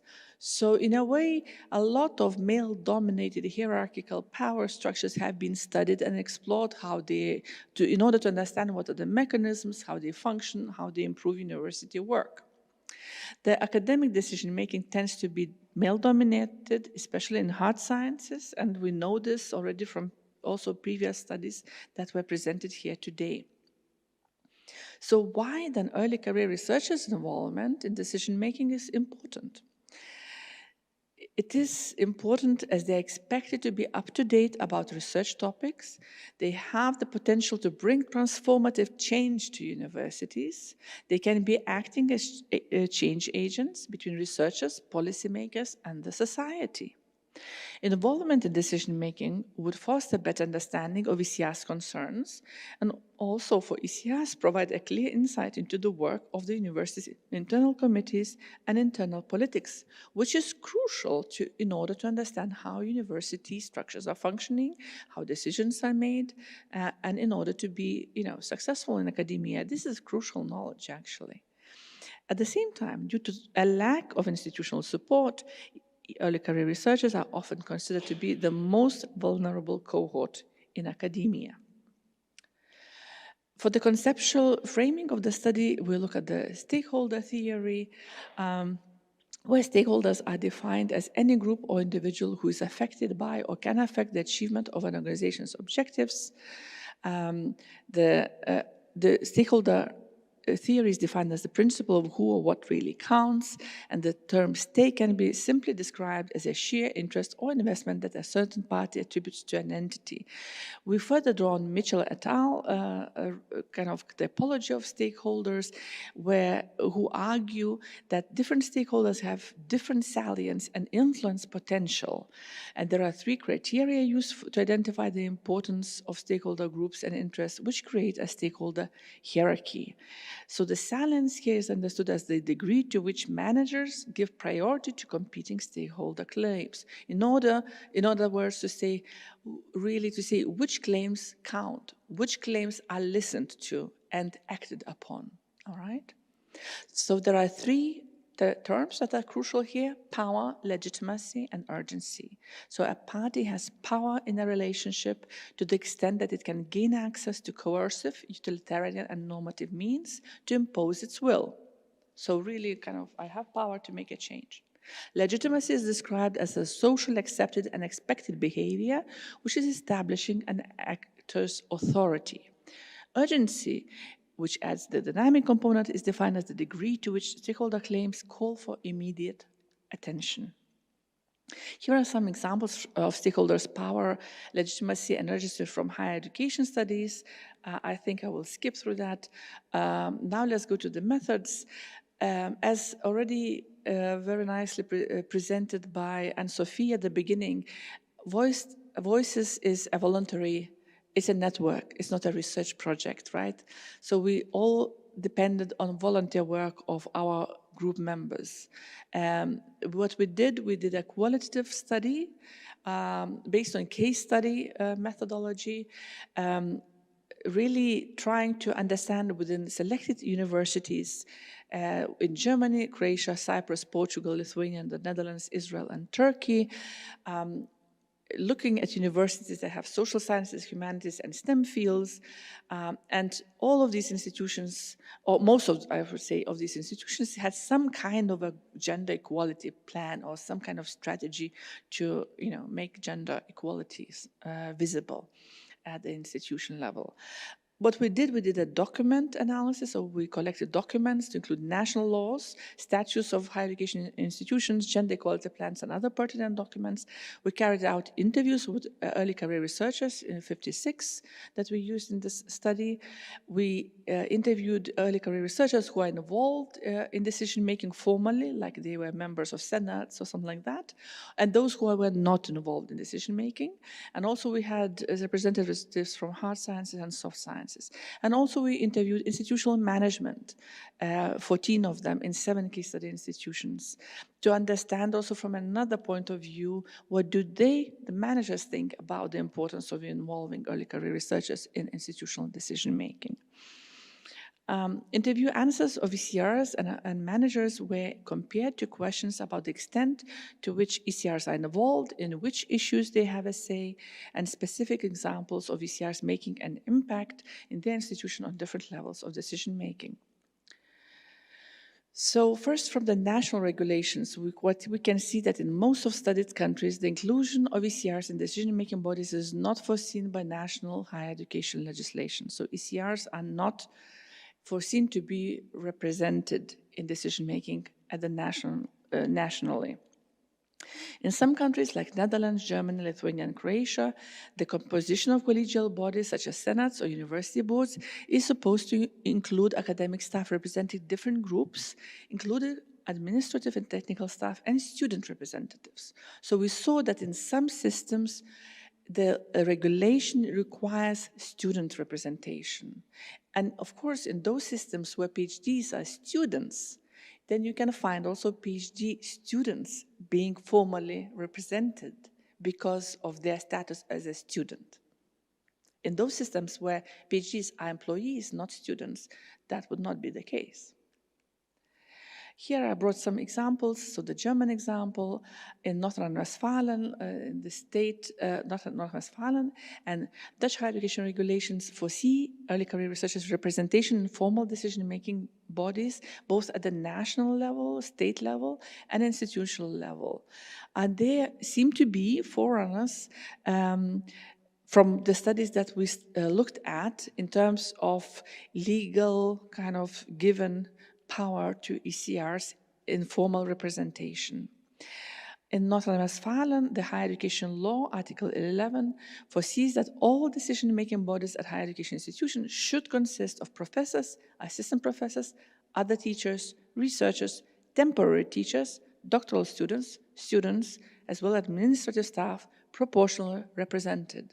Right? So you can see that all sorts of groups that are there working at university and students are explicitly mentioned.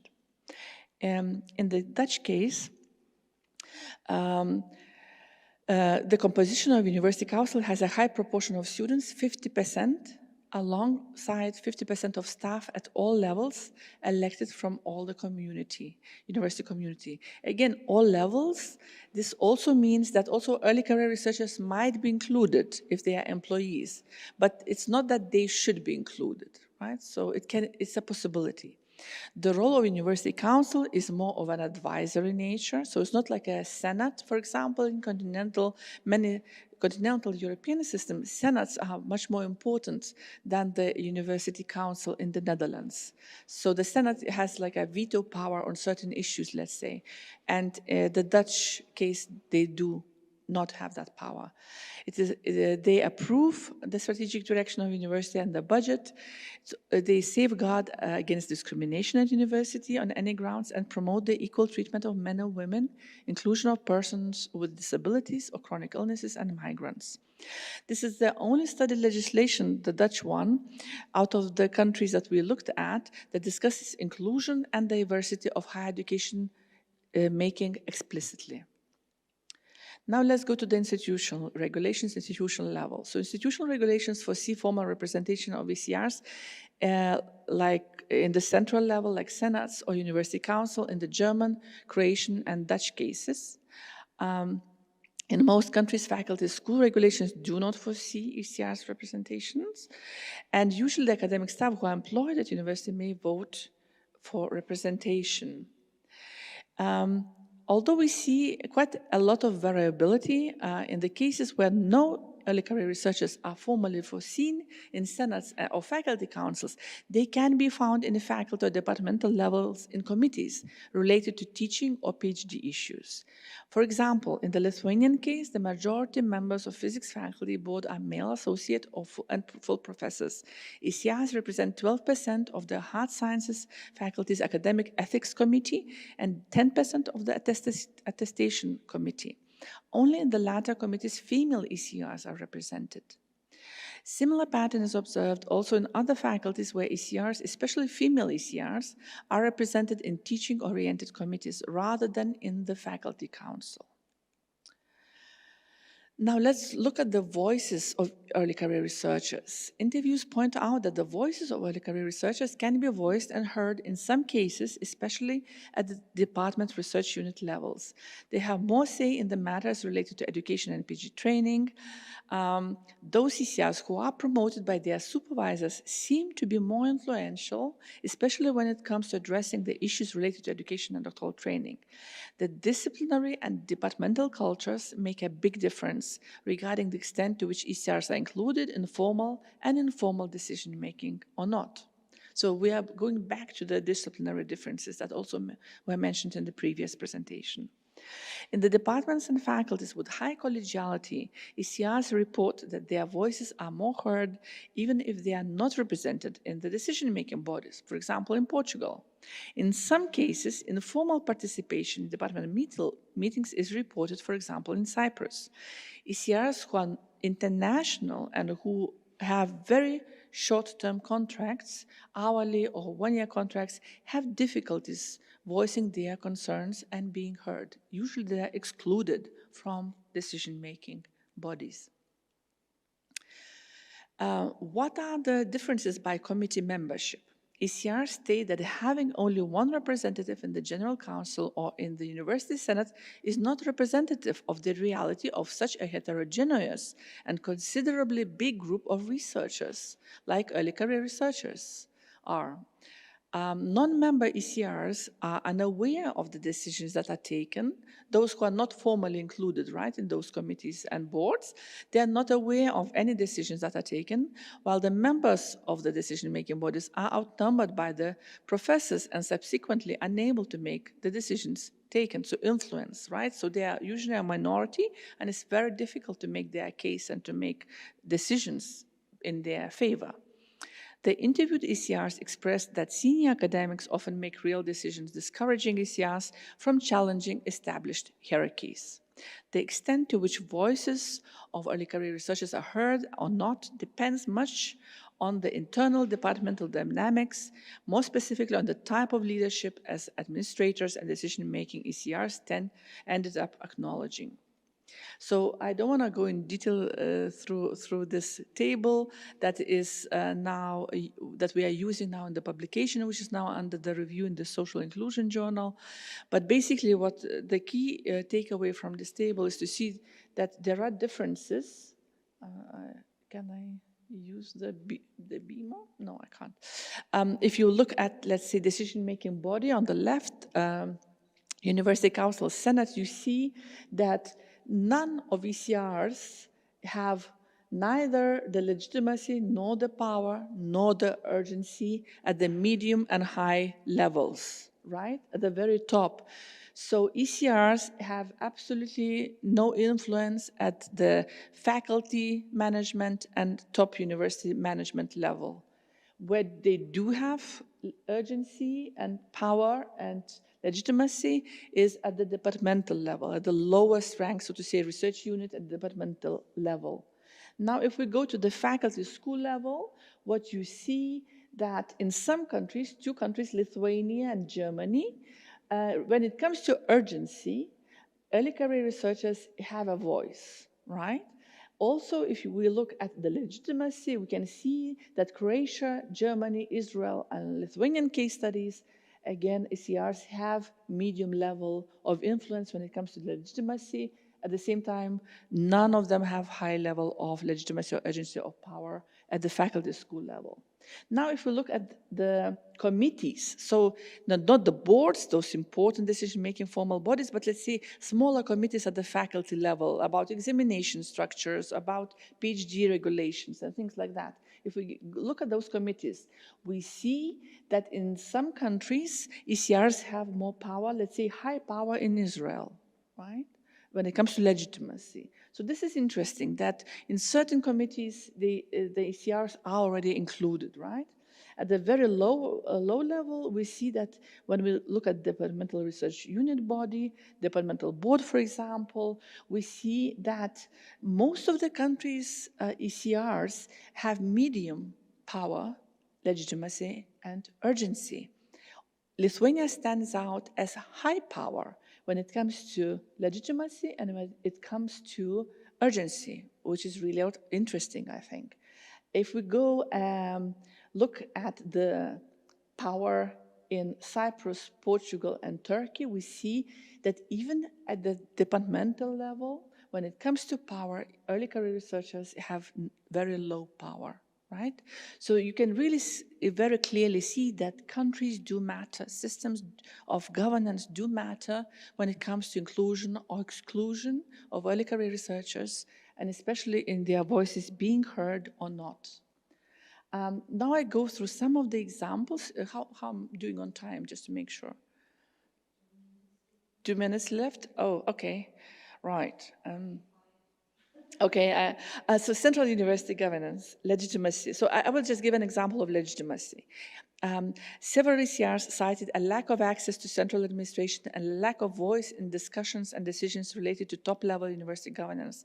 ECRs are exposed to low formal and informal legitimacy, sometimes due to lack of communication channels as well as overly administrative approach through numerous written requests in Croatia. Corroborated by ECR Forum from Lithuania, who provided an example of trying to raise an issue by unfair undergraduate student evaluation, but never heard back from the Central University Administration.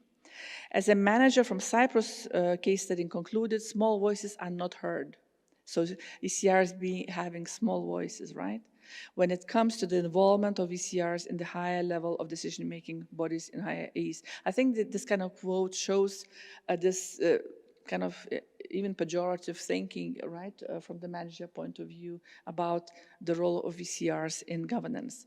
Let's go now to the departmental level of governance. The department is usually where ECRs tend to be involved in most across from what we have studied, the case study institutions. The Lithuanian case stands out with both PhD students and other ECRs with more advanced careers stating their legitimate high position in decision making. All interviewees expressed their satisfaction with being included in departmental level discussions and having ways to voice their concerns. For example, ECR 5 claims that she does not feel a strong hierarchical distribution in her department and that doctoral students are regarded as equal members of the community and their voices are heard. A similar narrative is repeated by all interviewed Lithuanian ECRs. ECRs from all other case study institutions in other countries generally reported being involved in departmental level decision-making to some degree, and some of them are doing this informally if they cannot be formally represented. I think I have to rush. So what we can see now, looking at the power at all levels of university, the ability of ECRs to influence the outcome of higher education decision-making tends to be rather low in all research universities in all countries. So there are also ECRs stating that some ECRs can feel that they should not express their opinion before obtaining a PhD. So they have fear of voicing their concerns. Right. Also, look at the urgency. Many interviewed ECRs from all studied case study institutions expressed their struggle to have any say in university matters. For example, the ECR from Croatia mentioned, if there is such a need, it is communicated with your mentor informally and presented firstly at the departmental council, then at the faculty council, and finally at the university council. So here the hierarchical kind of way of decision-making was emphasized. So what are the challenges for ECRs? Although many ECRs who are representatives express their ability to put forward ideas, participate in discussions, express these ideas, several of them also mentioned that young researchers are often afraid to speak up or argue with senior staff members. Even though they participated in board meetings, they are not invited to informal and unofficial meetings. And in academia, as we know, many decisions are made prior to the meetings, right? Either in smoking clubs or in coffee corners. The best way to raise issues and be listened to as ECR is through informal communication with their supervisor or other senior and influential staff member. The importance of informal communication between ECRs and their mentors and heads of departments is supported by the manager interviews. So discussion, the traditional hierarchies of the academic profession seem to persist. High variability of formal representation in the studied national and institutional legislation is somewhat in line with new public management-oriented reforms, with more inclusion of ECRs in the more managerial higher education contexts. At the same time, despite the formal representation, voices of certain groups of ECRs are not heard even at the departmental level. Diversity of representation and the level of inclusion of women, foreign ECRs, and those working on short-term contracts is limited across the most studied institutions. Departments with more collegial culture and supporting leadership towards ECRs makes a difference. And this puts into question the effectiveness to increase in accountability and transparency of decision-making following the new PM kind of policies to advance inclusion and equal representation. So here are a few recommendations that we offer from our findings, that ECR should be given better representation at different levels and the opportunity to express their voice and influence decision-making. Their voice is heard in informal ways and in relation to educational issues and teaching. Therefore, structural changes may not solve the problem alone, as here cultural changes are needed. Addressing the structural hierarchical cultural challenges is essential for recognizing and appreciating the contributions of ECRs in shaping higher education. And our findings suggest that ECRs should be given more voice in formal decision-making governance settings, and their role as definitive stakeholders in higher education to be recognized across levels of university. Here I would like to thank my colleagues who collaborated in this research, with whom we are now working towards the publication in the special issue of social inclusion. Yes, and I will stop here. Thank you. Thank you, Liudvika. So questions? Okay, so I will ask a question until everybody will come up with something. Because I know that you are very well experienced in policy, education policies. It's like, to your mind that maybe experience, what would be the best, to start integration of the involvement of early career researchers, in the regulation of university level, national level, regional level, EU level? What would be, the most effective way? I think it really depends about which system we are talking about. As I showed, and also other colleagues showed, there are many big differences, right? How the governance is structured and organized in a particular system. If we're talking about Lithuania, since today we are now in Lithuania, we can see that Lithuanian system is already, institution level, is already quite advanced when it comes to involvement of ECRs in the departmental level. So for the Lithuanian context, my advice would be to make sure that formal representation is there at the faculty level, at the top level, the senates, let's say, senat, senate in Lithuanian, that definitely there should be a kind of a quota system, or at least some percentage system where definitely, let's say 10% should be represented by ECRs. And my advice, because of what we saw, is there is so much intersectionality happening when it comes to foreigners, to short-term contracts, gender issues. So there are many aspects that it should be also specified that, these ECRs should be also both gender, let's say if there are two people, one should be male or female, and female, right? So there should be something written down, because then representation will be more effective. That's where I would start. And of course, bottom-up not always works at universities. So if there would be in law, higher education law, when the governance article saying that representation should represent all levels of hierarchy of university employees and also all contract types, that would be a huge way forward. Like unified... So, for example, the fact that short-term people, when I worked at university here, I was teaching for 1 year, I was paid by not even a 1-year contract, I had no holidays, I was just this hourly teacher, right? That's how I was treated when I was working at Vilnius University. And of course, I was not represented anywhere. My voice was not heard. This was ages ago. Many things changed since then, which is I'm really happy about. But just to say that this is not given, one needs to specify that people who are short-term contracts, who are kind of also foreigners, the fact that foreigners are excluded, I think this is really sad because they have other concerns than the locals, right? So I think one needs to specify this, if not in the law, at least in some regulation. And I think some departments might push it, and then others might see, oh, there is a benefit. If you have happier workforce, they will stay in academia, maybe. And also probably, initially the voice and the opinion, should be heard from ECRs.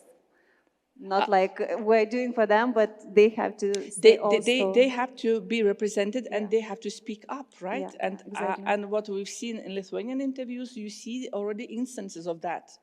Also, I did follow-up interviews in the Netherlands. I see that in the Netherlands, Germany, but in Germany, as I gave an example, it's written in the law.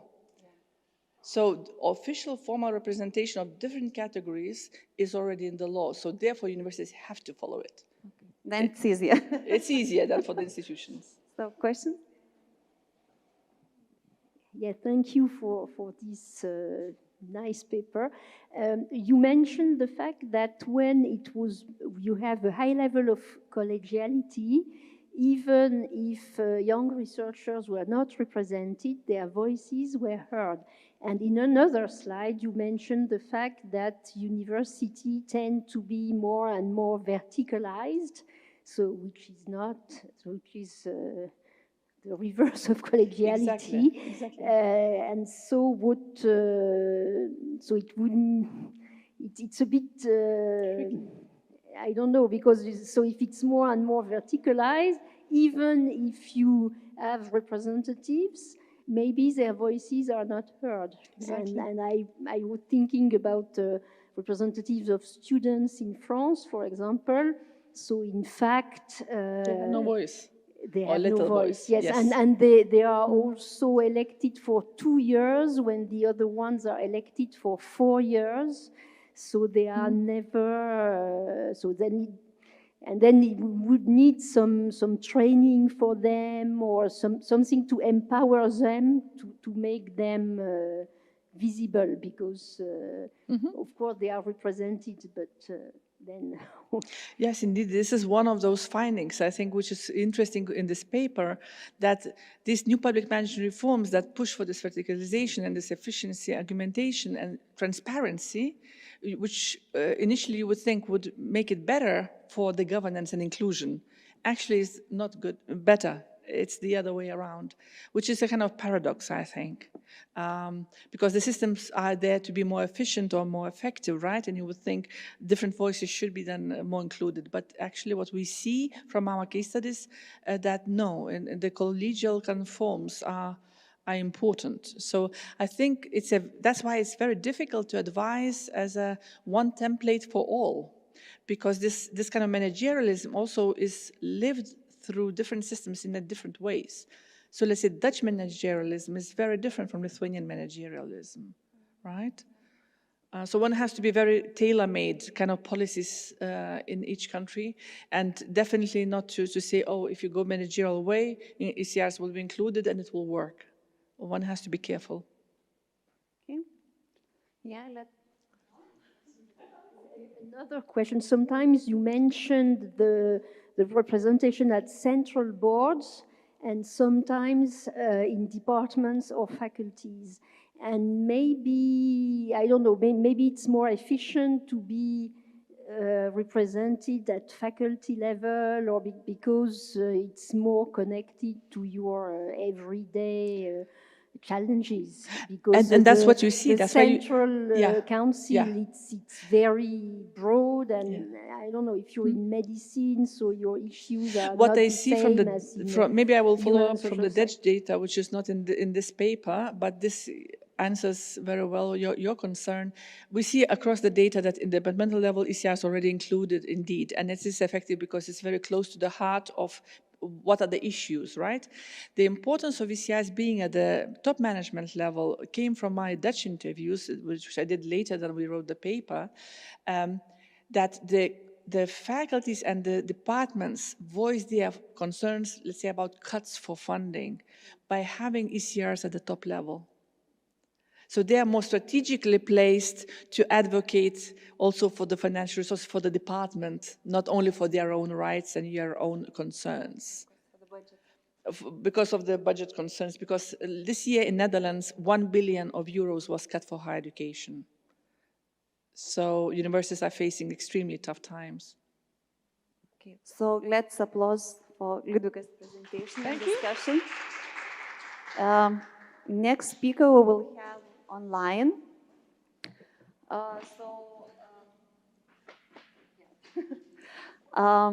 Associate Professor Victoria Shaw-Unmi from University College London, UK.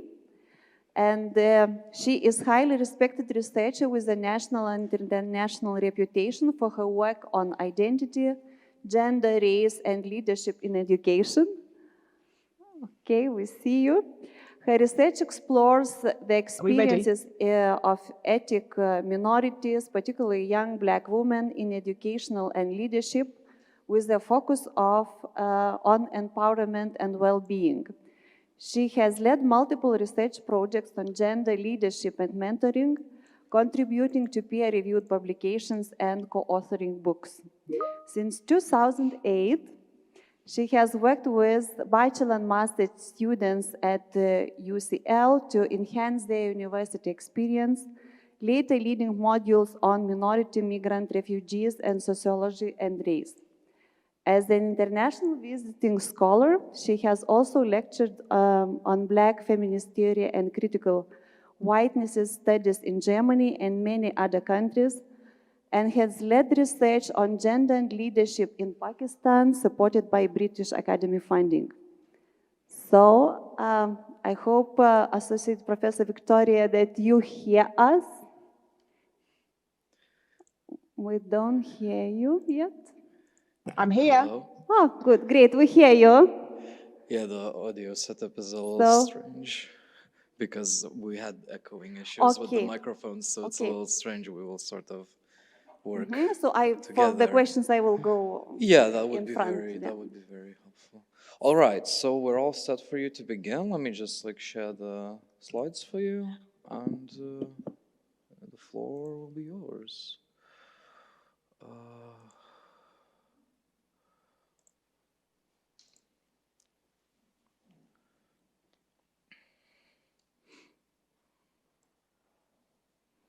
Can you see the slide? Or? I can see that. Thank you very much. Yeah, thank you for inviting me. And I must deeply apologize for not being in person. I really love coming to Lithuania and Vilnius. I love it there, but I just couldn't come today. So without further ado, so yes, the title, Intersectionality in Policy, a deeper look at early career inequalities.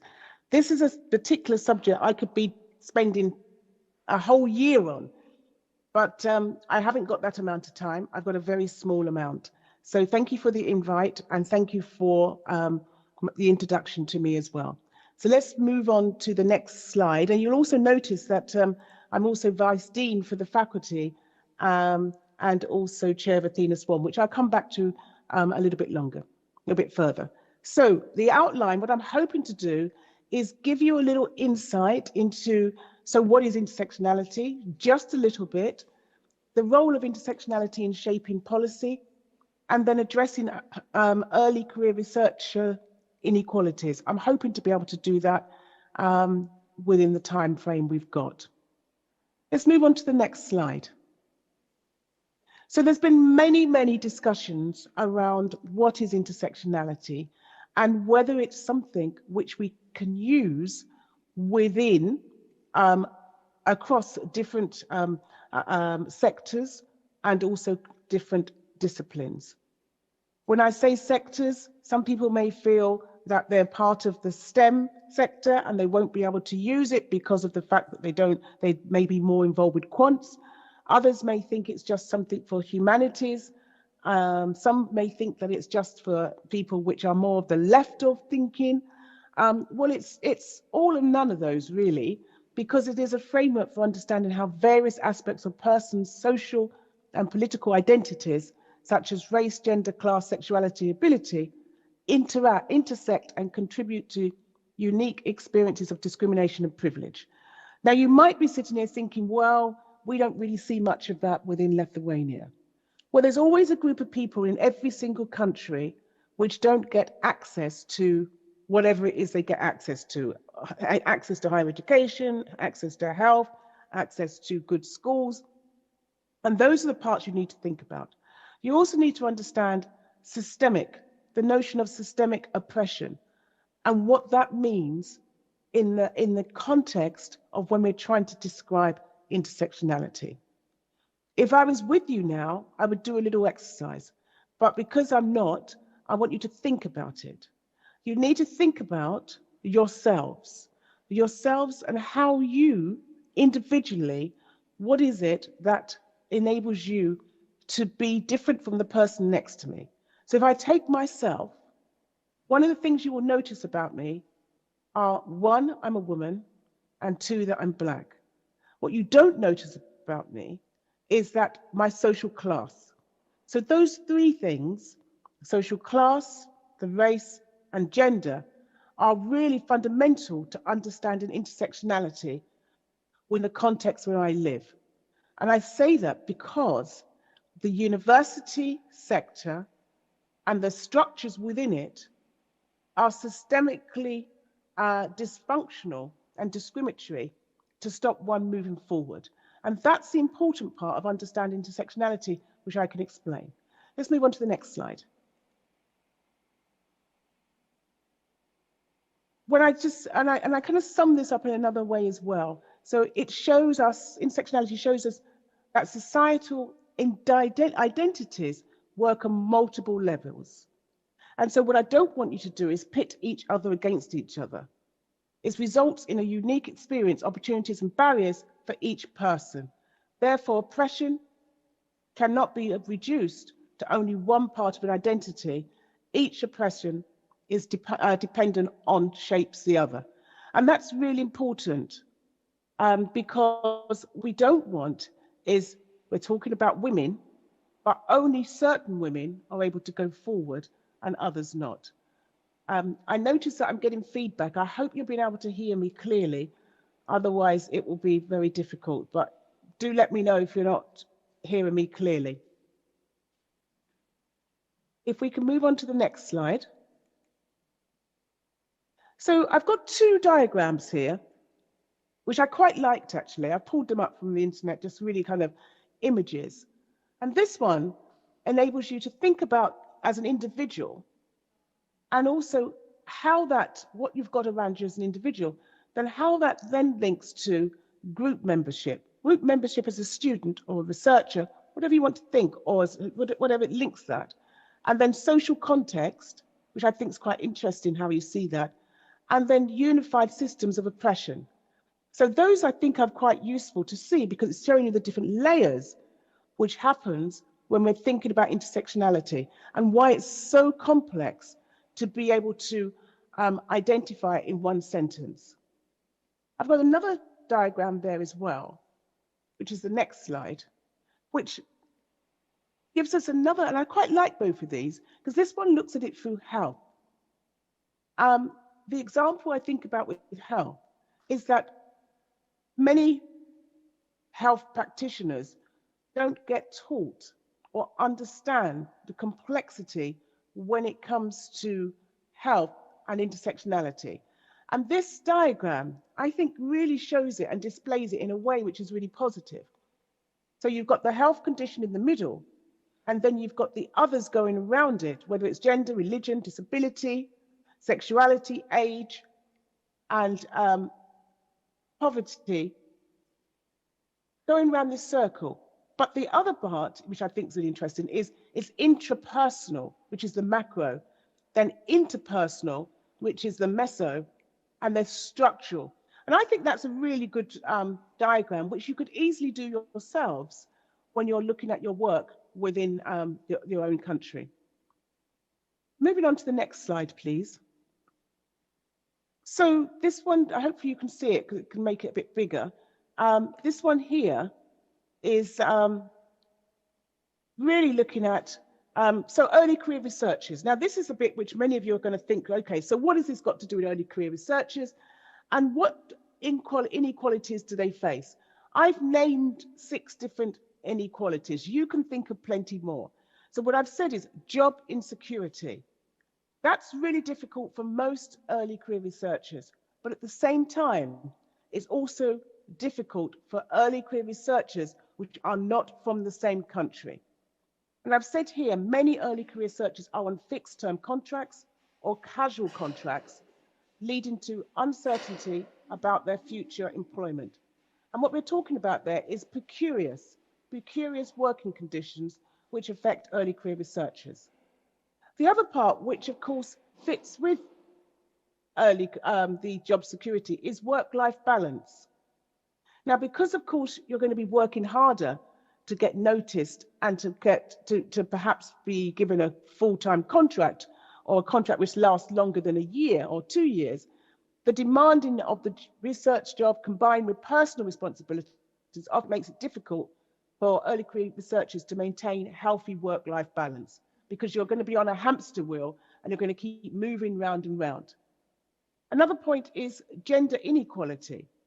Now, women early career researchers often face additional challenges such as gender bias in hiring, promotion, and greater expectations for unpaid household work. And then the other one I've put in there is racial inequality. Early career researchers from minority racial backgrounds may encounter discrimination and fewer opportunities for advancement. Now, you might think to yourself, well, actually, I also received this, and so what's the difference between somebody who's coming from a different background?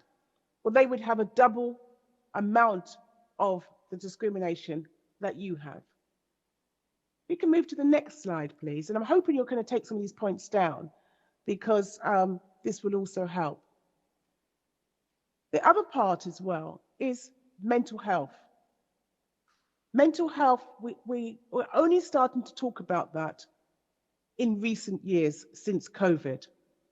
And that can be in all different ways. But it's the pressures of securing funding, publishing, job insecurity can lead to significant stress and mental health problems, which for many go undiagnosed because they don't want to talk about it because it goes round again like a hamster. If you talk about it, you might lose your job or people might think you're not up to your job, and so it becomes a problem. Lack of mentoring and support. And that in itself is something which early career researchers talk about because they need to have some mentoring and professional development opportunities which are crucial for their career progression. The final two, funding challenges. How do you get the funding when no one knows you? How do you get the funding when nobody invites you to be part of their projects? So again, you're going round in a circle because funding is highly competitive. Early career researchers may struggle to obtain the necessary resources to conduct their research. And finally, even though it's 5 years ago, there is still the impact of COVID-19, which has been exacerbated by existing inequalities, with many early careers facing increased workloads, reduced productivity, and additional caregiving responsibilities. Those ones which I've just mentioned there are all to do with the early career researchers and how that in itself starts to think about the inequalities. So I want to just spend a few minutes now on when we apply, how do we apply policy with intersectionality? So that's the next slide. I'm quite passionate about policy. Policy is something which we all talk about, but how do we, what business has intersectionality got with the world of policy? Well, when we think about this, I've said here, when applied to policy, intersectionality emphasizes the need for the policies that recognize and address the multifaceted nature of people's identity experiences. You think, okay, so what does this mean? It means this. One, holistic approach. It's something which we've been doing within the cost action. We've been starting to think about how do we include intersectionality in policy. I've said here, the first is a holistic approach where the policy making considers the interconnectedness of various social categories and how they collectively impact individuals. This approach ensures policies are more inclusive and equitable. That's something which, again, I will show you a little bit later when I've gone through these very quickly. The second one is addressing multiple forms of discrimination. To do that, you have to acknowledge that there are multiple dimensions of identity. You might be looking at Lithuania as a country and say, well, we're a mono country, we're a mono. Well, actually, there will be also religion, there will be social class, there will be age, there will be disability within your country, and plus there will be minorities or migration within there as well. Moving to the next one, please. Inclusive policy development. I think this is a really important one, where intersectionality encourages the inclusion of diverse voices in the policy-making process. So it wouldn't be just myself doing this with one other person. We'd want a range of people and a range of thinking to be able to develop an inclusive policy. Why do it? It provides better outcomes. Policies informed by intersectionality are more likely to produce effective and just outcomes as they're designed to address real-world complexities of people's lives. And the last point, really, the challenges. Yep, it can be a challenge due to the complexity of analysing and addressing multiple overlapping forms of inequality. However, the benefits outweigh the challenges. Absolutely, they do. They outweigh the challenges. So let's look at an example which has got a good example of doing this. Next slide, please. So an example could be the intersectional policy in the European context, which is the European Union's Gender Equality Strategy 2020-2025. This strategy incorporates an intersectional approach to address the diverse and overlapping forms of discrimination that individuals may face. And when we're looking at women, instead of it just being one group of women, which are white women, we're going to include diverse women within this discussion. So it becomes an intersectional thinking around this. The next slide, please. So what this does, it becomes an inclusive gender equality. Now, many of you will have, and all of you across Europe will have a JEP. My question would be, how do you ensure that your JEP, it becomes intersectional? And by that, you're starting to think of it through a different lens. So it's not just by white women, but you're thinking, okay, we're looking at women, but we're looking at women which have got disability, we're looking at women which are LGBTQ+, and we're looking at women perhaps which are also migrant women as well. Your anti-discrimination laws, that promotes development and implementation of anti-discrimination. That's a very important part when we're looking at policy, as an example. And then the next slide is raising awareness.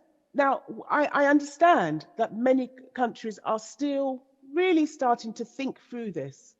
And given the far right and what's happening with that, we're also trying to do our best to see what's coming down the line, but at the same time, move forward. So you still want to continue to raise awareness, because the strategy emphasizes raising awareness about existence, dynamic, intersectional discrimination, encouraging a more nuanced understanding of how different forms of discrimination intersect. And that comes onto my work, which is called understanding and managing sophisticated and everyday racism, and how we understand those nuances helps us to be more awake. And then targeted action. So we're still back on that example of that particular policy, which is the European Union's Gender Equality Strategy 2025. Within that, they would have targeted actions as well. So all of those particular ones which I've mentioned will be ones which we need to be able to look into. And the final slide I'd like to leave you with is this one.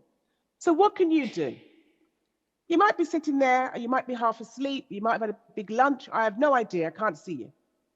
So you might think, what do we need to do to be able to ensure that intersectionality becomes part of our working life and becomes part of our particular policy? Number one, educate yourself. I'm not saying you're not educated, but I'm saying educate yourself. Get to understand what's it all about. Advocate for inclusive policies. Really important, because if the policies just meet certain groups, you're not helping to advocate for inclusive policies. Challenge the bias. That's really hard. You have to be confident to be able to do that, but challenge bias. Support colleagues. If I was in your team, I'd want you to support me. I don't want you to patronize me, but I want you to support. So support colleagues. Participate in diversity initiatives. So if people are talking about the intersectional approach, or they're talking about gender equality plans, be part of that discussion. Promote a culture of inclusion so people feel that they belong. That's important. And provide feedback. And the feedback helps you to progress as well. If we go to not the next slide, move on. The next slide after that. And I'm going to, because I really want to just see what questions you'd like to be able to ask me within the time frame. So I tried to keep it into the time frame.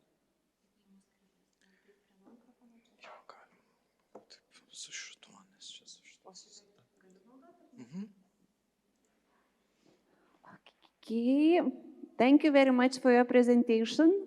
And now time for question. I think we're in this like interpersonal level during the presentation, a lot of thoughts. So who has questions? I can see some of my friends like Liudvika. I can see her there, so I'm waving to her. Okay. Okay. Thank you, Victoria, very much for your presentation. I am always impressed when you are talking, and yeah, I could listen and listen. But I would like to turn a little bit focus on the institutional level, because I think that personal level, it's not enough. I mean, that it is important, and I agree, and we have to do, but sometimes when we speak about policies, when we speak about higher education, hierarchies, and we know this power dynamics in the universities, and I think when we only focus on individual level, we are not thinking about the change that it should come, because it is very much interdependent. I agree, but I would like to hear your some also suggestions, or your perspective on how to start changing the structural level. Thank you. Yeah, that's a really good question. Thank you. So I think one of the first things I would say, and it's something which I'm doing at the present moment, is use the whole notion of EDI as part of as a catalyst to change culture. Now, what I mean by that, many of us start off thinking that EDI is more of something, it's an add-on, or it's something plus. I'm saying take it away from that and think about culture and how you want the culture of your faculty, your organization to change, and what you use is EDI as a catalyst. So the whole concept of gender policy, intersectional framework, whatever it is, use it as a catalyst for transformational change. With that as a starting point, and then you've got, of course, you've got the many people who you've got around your faculty or your university who are going to strategically make things happen through the support which is happening, then you start to see some change. I mean, I've set some things up within our faculty. Our faculty is our faculty was a university, it's 125 years old, it's an IOE, and it's now, of course, part of UCL, has been for the last 10 years. However, it's the first time they've had somebody on SMT who looks like me. It's never happened. We've got a dean which is Chinese. That's never happened before in 200 years of UCL. And those things happen because of how you start to challenge and how the policies open up the doors to be able to get people to kind of stand up and be able to be counted, to be part of the discussion. But what we're not doing is, we're not saying that I've got positive action to do what I'm doing. It's the fact that people's mindset has to recognize that it's not just about somebody looking like yourself, but it's also recognizing what other people bring to the door. So the thing I would say is use EDI as a catalyst for cultural change. And I think that's when you start to see things happening, because it's about the culture. Mm-hmm. Thank you. Actually, I also had more or less a similar question. So, but I was wondering, it's like, I don't know, it's a question, Victoria, I'm not, willing to answer you, but maybe to our university. If it's a cultural thing, so probably in educational system, it should be also integrated, on the bachelor level, master programs level. What do you think? Or we have to start from the schools? Well, that's interesting. I mean, UCL, as you know, we're just a faculty now within UCL. We've got 11 faculties, mostly dominated by the sciences.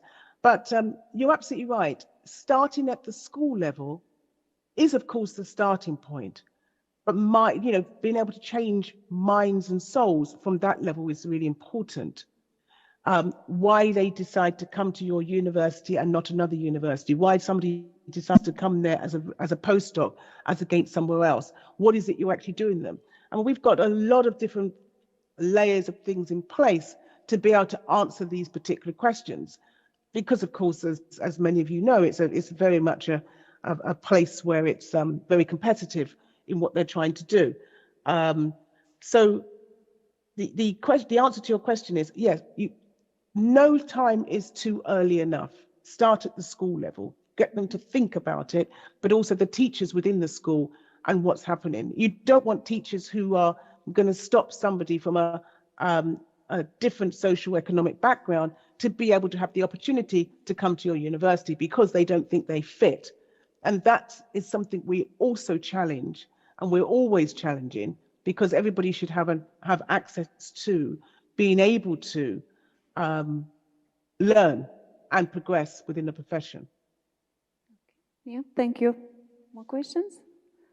No, we all are very thankful, and also it's a pity that you cannot be here with us in Vilnius like 2 or 3 years ago. Yeah. Yeah, so we wish you all good luck and thank you for joining us online. So, yes, yeah. and our applause goes to you. Yeah, thank you. And now we have another speaker, Dr. Vilana Pilinkaitė-Statirovič, who completed her PhD studies in Central European University in Budapest and works as a research fellow in the Lithuanian Center for Social Sciences. So we are very glad to have you back. She has conducted a number of research on quality of gender equality policies, for example, like WING project, and studies on gender mainstreaming in parliaments, work-life balances, and gender-based violences in sport and universities. So, Vilana, the stage is yours. Thank you very much. And I know this is the last presentation, but I hope that will be not very boring. If not, so that just, raise your hand and say, no, please give me more examples or whatever. My presentation will be on making universities safe from gender-based violence. So I will talk about quite difficult topic that, attaches all of us in one or another environment. And gender-based violence, unfortunately, as the project data shows, that it is still quite prevalent in higher education. But I will talk also about steps towards cultural change.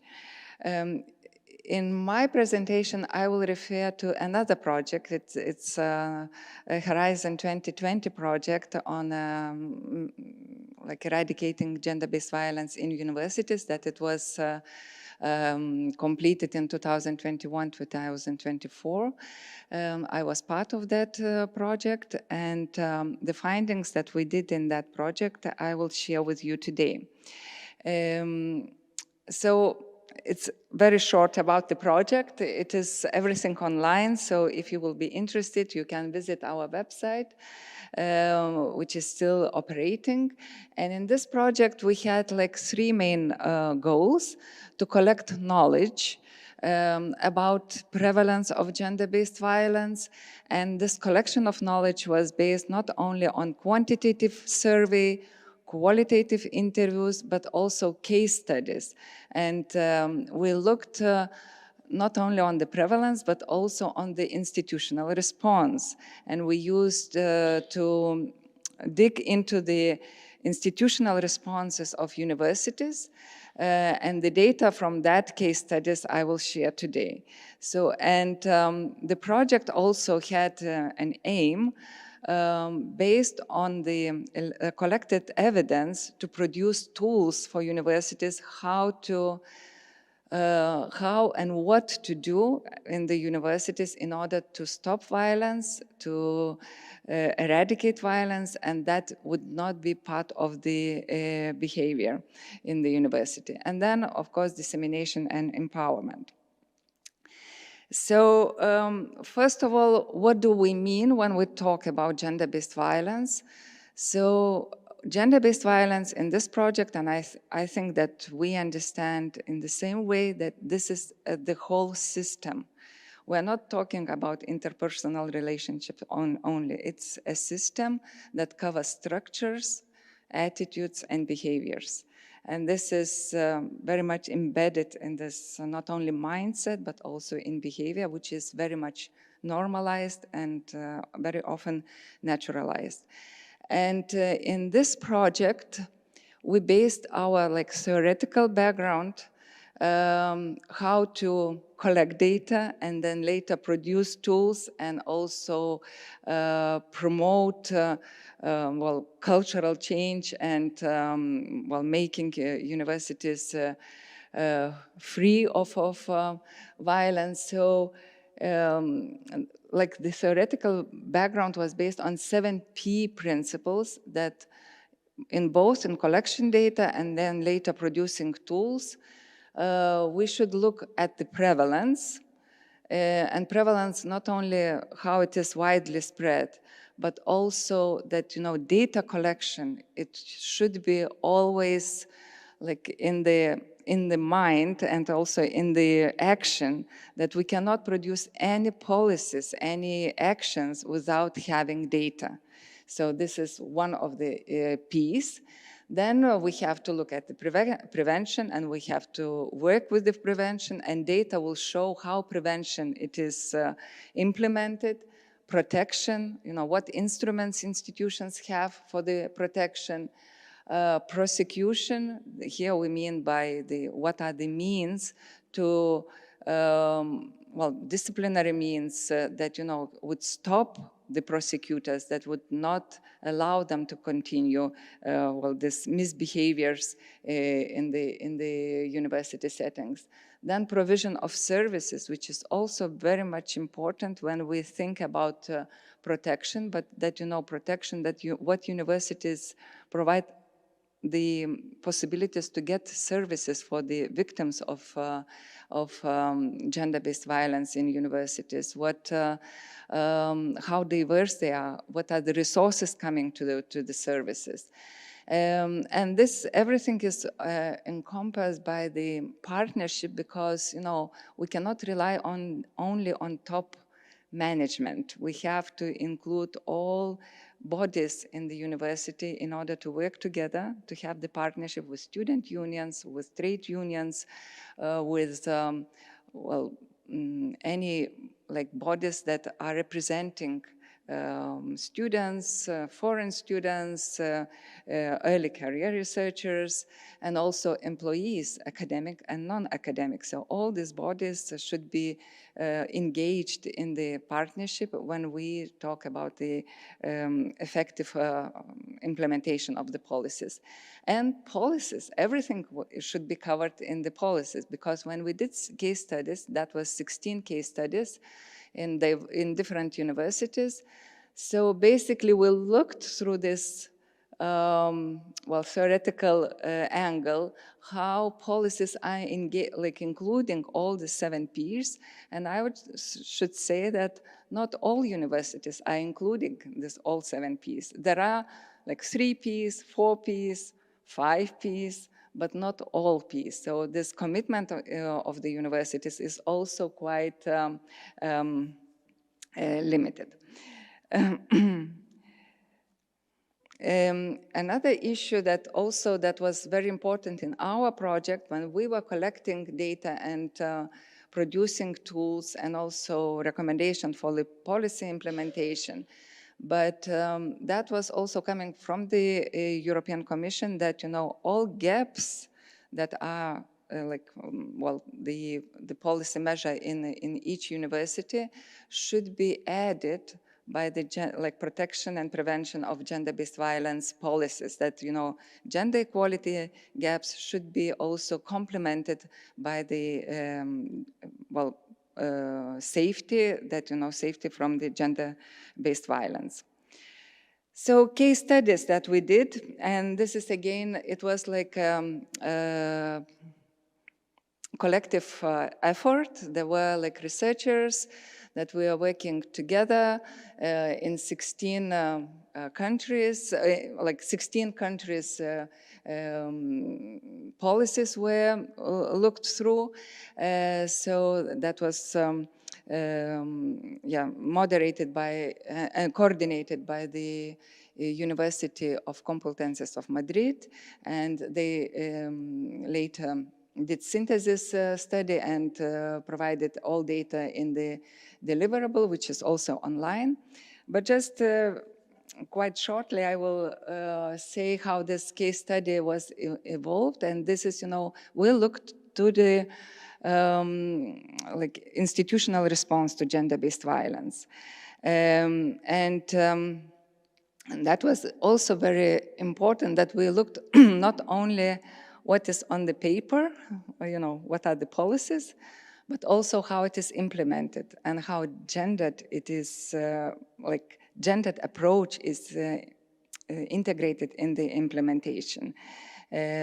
So from the theoretical point of view, like we look to the like institutions as a gendered institutions. That means that, all institutions are shaped by formal and informal rules.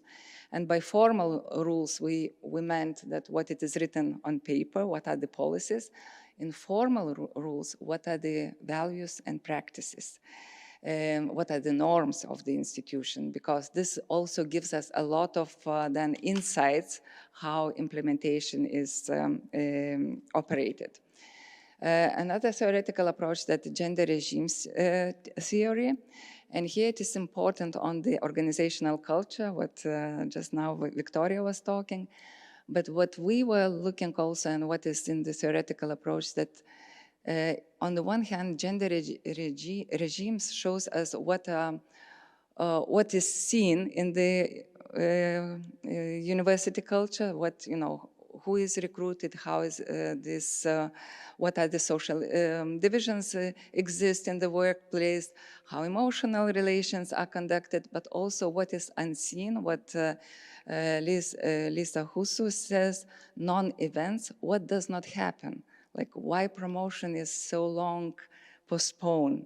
So what does not happen that, life-work balance is so vaguely implemented? What does not happen if something happens with your health issue and, you are not, or what does not happen with your project that, somehow it is not allowed to implement. So where is this discrimination is unseen. Frame and discursive analysis is also very important when we look to the ideas and beliefs in the university, because as I mentioned that, on the one hand, we see that, like on the purpose, on the paper, on the surface, there are a lot of good things, but when it comes to implementation, then we see a lot of, hindering factors why it is not implemented. Intersectionality was also very important, because when we looked to the institutional responses to gender-based violence, basically intersectional approach is very much missing. And we took intersectionality as an analytical tool to reveal how gender-based violence is shaped by intersectional inequalities. So, and how it is, also reflected in policies and also in the informal relations, informal rules. And theory of change was one of the guiding our theoretical approaches, that,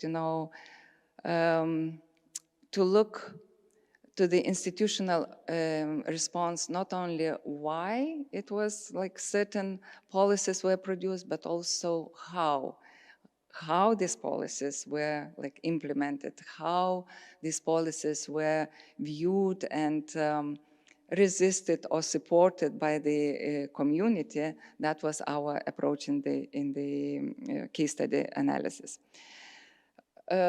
Shortly to the methodological insights, because we looked to the, like I told, description of the background, institution formal, informal rules, actors who are responsible in implementation, or who are those who are driving this cultural change, who are those who are instigating or resisting the change.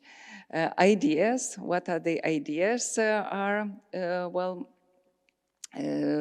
indicated in this institutional response, how it is framed, what are the gaps of the institutional measures. So on the one hand, also 7P we looked, and also facilitating and hindering factors for design and implementation. And then now I will go to the results of the analysis, and I will mainly concentrate on facilitating and hindering factors, because that was the most interesting part of the research, and I think that it would be, because there would be like 2 hours presentation, not a half an hour.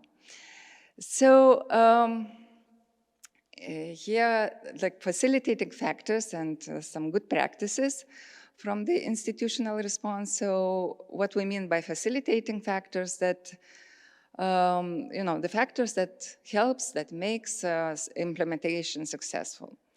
So one on the contextual and social political factors, what was important that, the general context. For example, Me Too movement made a huge impact that gender-based violence would become the topic to discuss, to be discussed in the universities, and also the topic that some changes should be done. The same, I think, was gender equality plans, that when it was, EU regulations started, then somehow everybody to talk that, yeah, because we need, of course, it would be like my vision that, it should come from the university community itself, that we need gender equality, but, sometimes. Talking now, for example, what we have now context around, I don't know what we might expect. I think anti-gender, those context might have a negative impact on the achievements that we did. Institutional support and political willingness. So here, again, it was interesting findings, because on the one hand, if the top management supports policies on gender, on prevention of gender-based violence, then it is much more easier to go through. And for example, again, being in this project, I worked with several universities here in Lithuania. And and you could see how this gender equality topics are accepted, and especially when you come with the gender-based violence. So I would say that I had a very diverse experience, and on the one hand, everybody would say that this is so important, we have to do something. But when you come and say, okay, let's do the research in your university, oh no, we cannot ask the questions of our community, about gender-based. No, there is nothing, in university we do not have such cases. So that was responses. And that was not only my observation, but we have several cases as well in our consortium, that somehow it came that when the rector is a woman, then somehow issues go through. I mean, there is no problem to do research. There is no problem to ask community about, it's about, gender-based violence policies, or sexual harassment policies, or it is about, prevalence of this. So, okay. If we see the problem, we can then resolve it. So there is this importance, and I think that more rectors, women should become like a rule in the academia. So partnership was also very important because, how, on the one hand, if, one rector cannot do anything. I mean, that you need to have partnership with student unions. Student unions, again, it's very, how to say, an active actor who can do a lot. If they see that they want to do. Because if there is a passivity, or, if they do not see that it is their issue, of course, then it is much more difficult to engage. But when there is activist, feminist activist, then it works very well. Then, there are networks that, they are building the networks. And for example, when Me Too started, that, that was the students' movement, then students united and they started to bring collective voice. That was not single voice, that somebody dared to speak, but it was a collective voice, and then to promote, it's much, much easier. Long history of gender equality in the institutions also allowed to promote the policies much easier, or to implement policies when there is no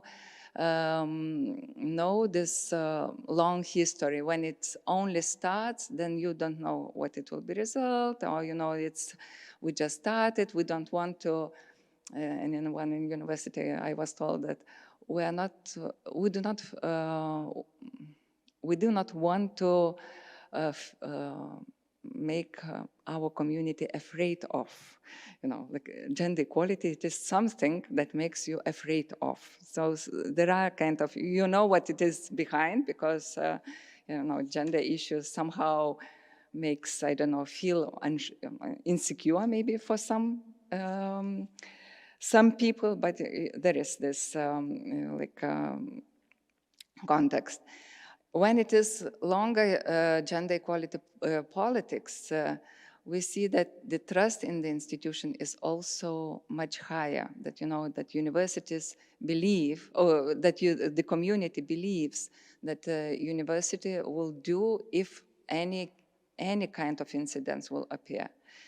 And proactive engagement, of course, when any incident would occur in the university. And this is also, I myself noticed that, that those communities, university communities, had Me Too movement, sexual harassment and incidences, and they did not hide, but just said, okay, there is a problem, let's solve this problem, and then, that we do not want to be the university that has these problems, then, things goes. But there are universities, and mainly our research shows that very often that university top management wants to hide it under the carpet, that, nobody, okay, we will solve it here, but let's not talk a lot about this. So there is kind of this also activity. So long history of gender equality matters. About actors and beliefs, so here it's again, our study shows that when, basically implementation very much relies on volunteering, personal activism, and feminist beliefs.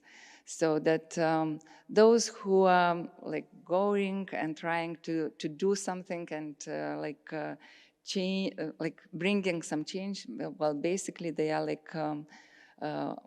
working on voluntary basis. This is an extra work, and they are feminist, and that's good. I mean that because it makes a little bit, movement inside the university communities. But as we will talk later a little bit, it has also another side, like a stick has another side. Gender expertise is also very important because, that promote and engage the community and talk about this. And when it comes to prevention, that the trainings should be organized. So gender expertise should be there. So it could be, again, from the community actors, but also could be external gender experts invited for the implementation. yeah, like informal networks that, having good relations with the key actors, because yeah, like it's not enough to have, 2-3 feminists in the university that would do all the work. So it should be, networks, who will support and who will engage and will do the job together. And then, it could be organized some kind of working groups where, responsibilities are distributed and also ownership taken, because when there is no ownership, well, it's very difficult then promote change. And yeah, this participatory approach, that being inclusive, include not very diverse actors in the university. And here it is not only from the gender perspective, but also ethnicity, ages, this functional aspect, like junior researchers, early career researchers, senior researchers, that all these voices should be represented. But also there were hindering factors in policy implementation. And here, like contextual and structural factors, so bureaucratization of the policies or, measures that would be like a response to gender-based violence, and especially in policy measures, because, well, in interviews, they were like also saying that there is like the language of the policies are super legalistic or super bureaucratic, that it is difficult to understand how it will work. So in order to engage in this, it's maybe better not to somehow raise your voice. Or there is too much paperwork, in order, if you want to complain, to file the complaint, so then it's like it feels that, it will take so much long time and it will be so troublesome, so it's better not to do it. Informal rules and procedures, on the one hand, we saw it as a facilitating factor, because then it creates kind of a community of supporters. But on the other hand, it might be that it will rely only on 1 or 2 persons, and if the persons like leave or change or will not have a possibility to engage, then everything will basically nothing will happen. No change will happen. In terms of training, so here, yeah, there were like discussions about like mandatory or voluntary training, but the biggest maybe the obstacle was low training attendance. And here, why these discussions about mandatory or voluntary engagement in the trainings should be, because if community does not see the possibility to participate or do not want to participate, so there should be some maybe measures at the beginning, like because if you want to teach, if you want to continue your academic work in the university, you should go through diversity and equality trainings, and that would be like a must. I mean that, and I know that in some universities it is a practice. Information about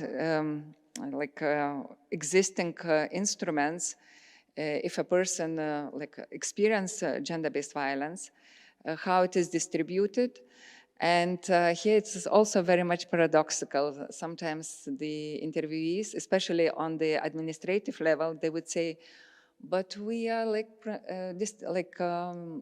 distributing the information about, trust lines, I don't know, some measures, how to complain, how to file the complaint, what are, the other possible instruments, on all our possible channels, all the time, and they can find the information all the time.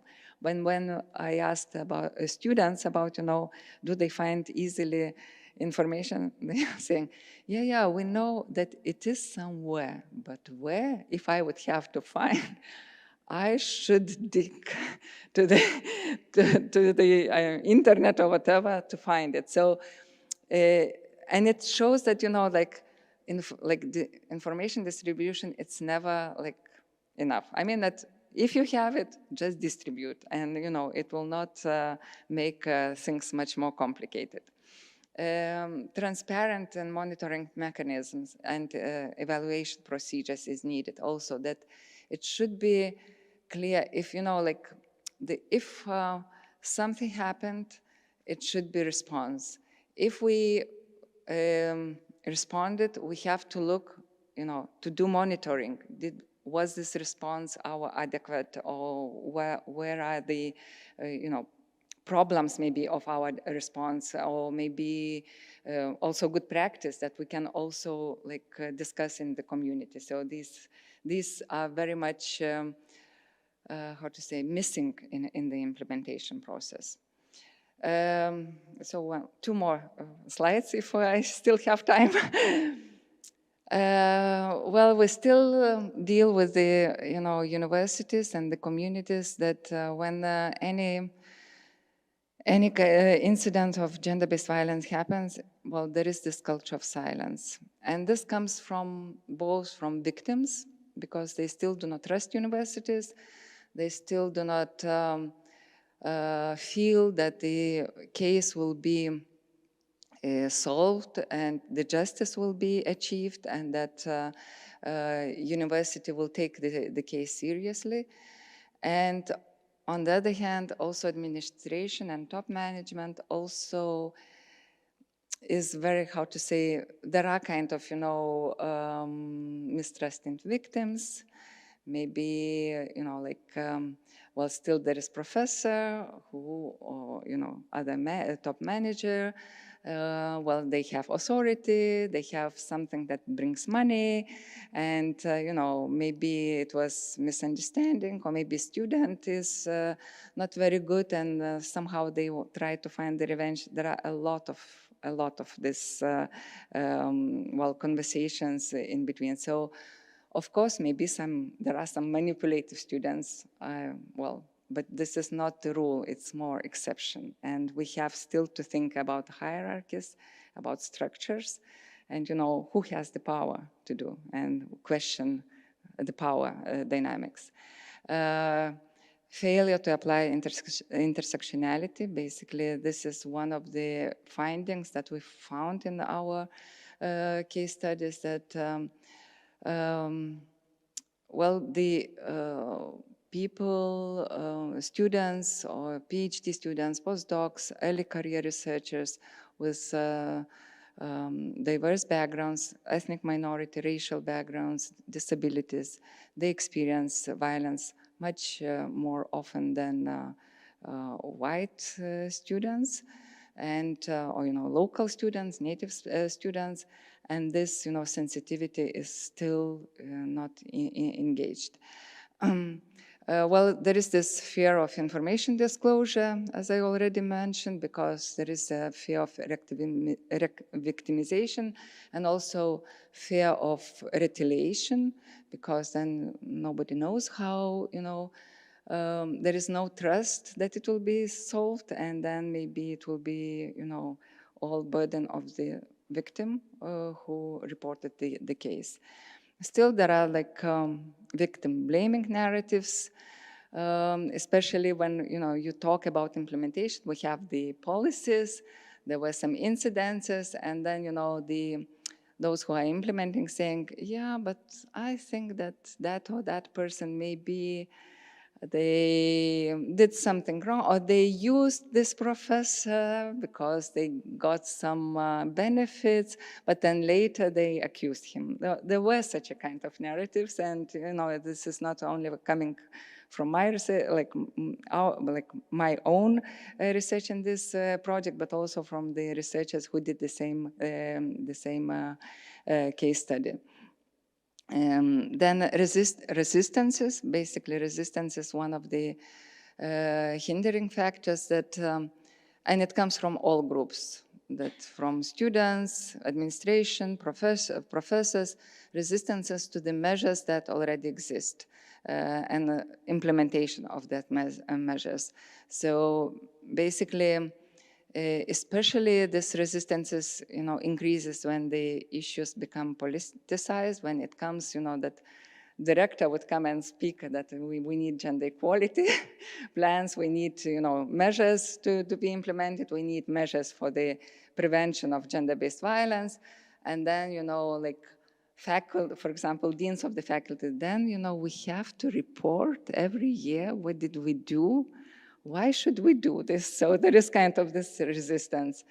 And also this passive and active resistance. Sometimes passive resistance when you are not going to the trainings, you are not, following what it is done, so, not engaging.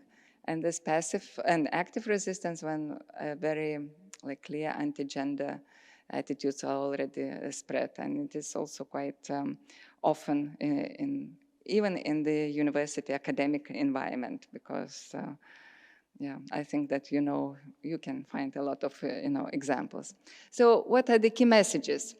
So, I will not read everything, but just, what it is important to bring, that, the context, outside context is important for the, what policies are implemented in academic environment. If, policies are engaging in the gender equality or gender-based violence prevention, then, universities are moving fast. When it is not, then it is very passive engagement. Institutional support and political willingness. So if there is political willingness of the top management, then, much easier to promote measures to stop gender-based violence. When it is not such an engagement, it's much more difficult. 7 Ps, I mean that all those Ps should be included. Our research shows that partnership is very important, but also data collection. It's also prevention measures, protection, prosecution, that, it would be response to the, to the perpetrator, that, you should be accountable, whatever you will do. And if even that the incidence is minor, what does it mean, minor? But any minor incident escalates. So here we come to the obstacles that, power relations should be challenged. And, this power dynamics, it exists. We cannot, change it. But, this, we are also talking about mismanagement, manipulation of those who are in power. And yeah, we have to acknowledge that in any, cultural change or any proposal that, will be introduced by equality coordinators or by a director, there will be resistances. So yeah, just to prepare to these resistances and to find the ways to look for the broader networks. And then, resistances, it will be, but when it is minority, then we can cope with this. So thank you very much. Maybe some questions. Thank you for a very interesting lecture and questions. We're over time, but... Thank you for your lecture, for your presentation, for maybe very important issues which we need to talk about. And do you have some suggestions how we can break down this culture of silence? Well, if I would, have a recipe. Yeah, well, it's so difficult. It's so difficult because, our qualitative research shows that, the early career researchers, particularly PhD students, postdoctoral students, if they face or if they experience violence, they better leave but not stay. But how to challenge this culture of silence? I think that one person most probably would not cannot do anything. So you have to find the networks. And for example, it was a good example in one university that, you know, student union was so active. They were like open to discuss these questions, and when somebody would come and talk, like from the students to the student union, then student union would go to the top management and speak on behalf of the student, not the student themselves. And that was also kind of, you know, good step to go forward, you know, to discuss in the top management. And that was, you know, one case when, and you know, that was also communicated. The student union not only talked to the top man, but they communicated to the community that that was an incident. And we talked to the management and we wait for the answer. Yeah. And then, you know, it should be, I mean, you cannot ignore because it's already covering. So that was one of the examples that came from the research. But, you know, it's one example. But I think that, you know, this making networks and breaking this old guys networks, as we are saying, because that works very well. But, you know, like the study shows that, you know, especially women, young researchers, when they enter like their academic career, they do not have these networks that, you know, the top guys have. So, you know, we have to make these networks and make also, I think that more diverse management should be, because if there is one woman, you know, in the, I don't know, Senate, or, you know, one woman in the some boards or whatever, like you cannot do anything. It should be more, like at least 30–40%. Then you can do it. Then you can break the silence. And this is very structural. So on the personal networks, on the structural also advocacy for, you know, diverse management. I have very related questions, quick one, like technical one, because you did this research in Lithuanian academia, like universities. Do we have also, have you identified some like training courses for the lecturers, for the teachers, you know, before they start to teach? Because, okay, fire safety courses we all have, but this special one? Well, because I didn't find this one, but it was a little bit different one, as you know, in this case study that we did. I don't know how it is, you know, it's this anonymity issue, so I cannot say in which universities, but in one university that we did this case study, yeah, they have the policies for gender-based violence prevention and also training courses for the whole academic staff. Whole academic staff. On prevention of gender-based violence. So they have, I mean, that they were also a little bit critical because the attendance was very low and, you know, this passivity exists. But still, at least they have, and they want to continue. And yeah, that they told that we are engaging those who are interested in this, but we want to engage also those who are not interested in this. And this is, you know, another step forward. Yeah. No, I just wanted to thank very much for this very important research. And really, one of my lines of research is resistance in academia or in universities especially. Did you identify different strategies for resistance for different levels of hierarchy? And also, is it different by gender? Because I wonder, you know, if there are female-only committees that are very hierarchical and have queen bee syndrome, if they would be very helpful actually in this regard. So I was wondering to what extent, at which levels, and is it also male because of the male ones, or it doesn't matter? No, it's basically on all levels it is resistance. I mean that on the top levels and also on the woman level, because even, you know, like,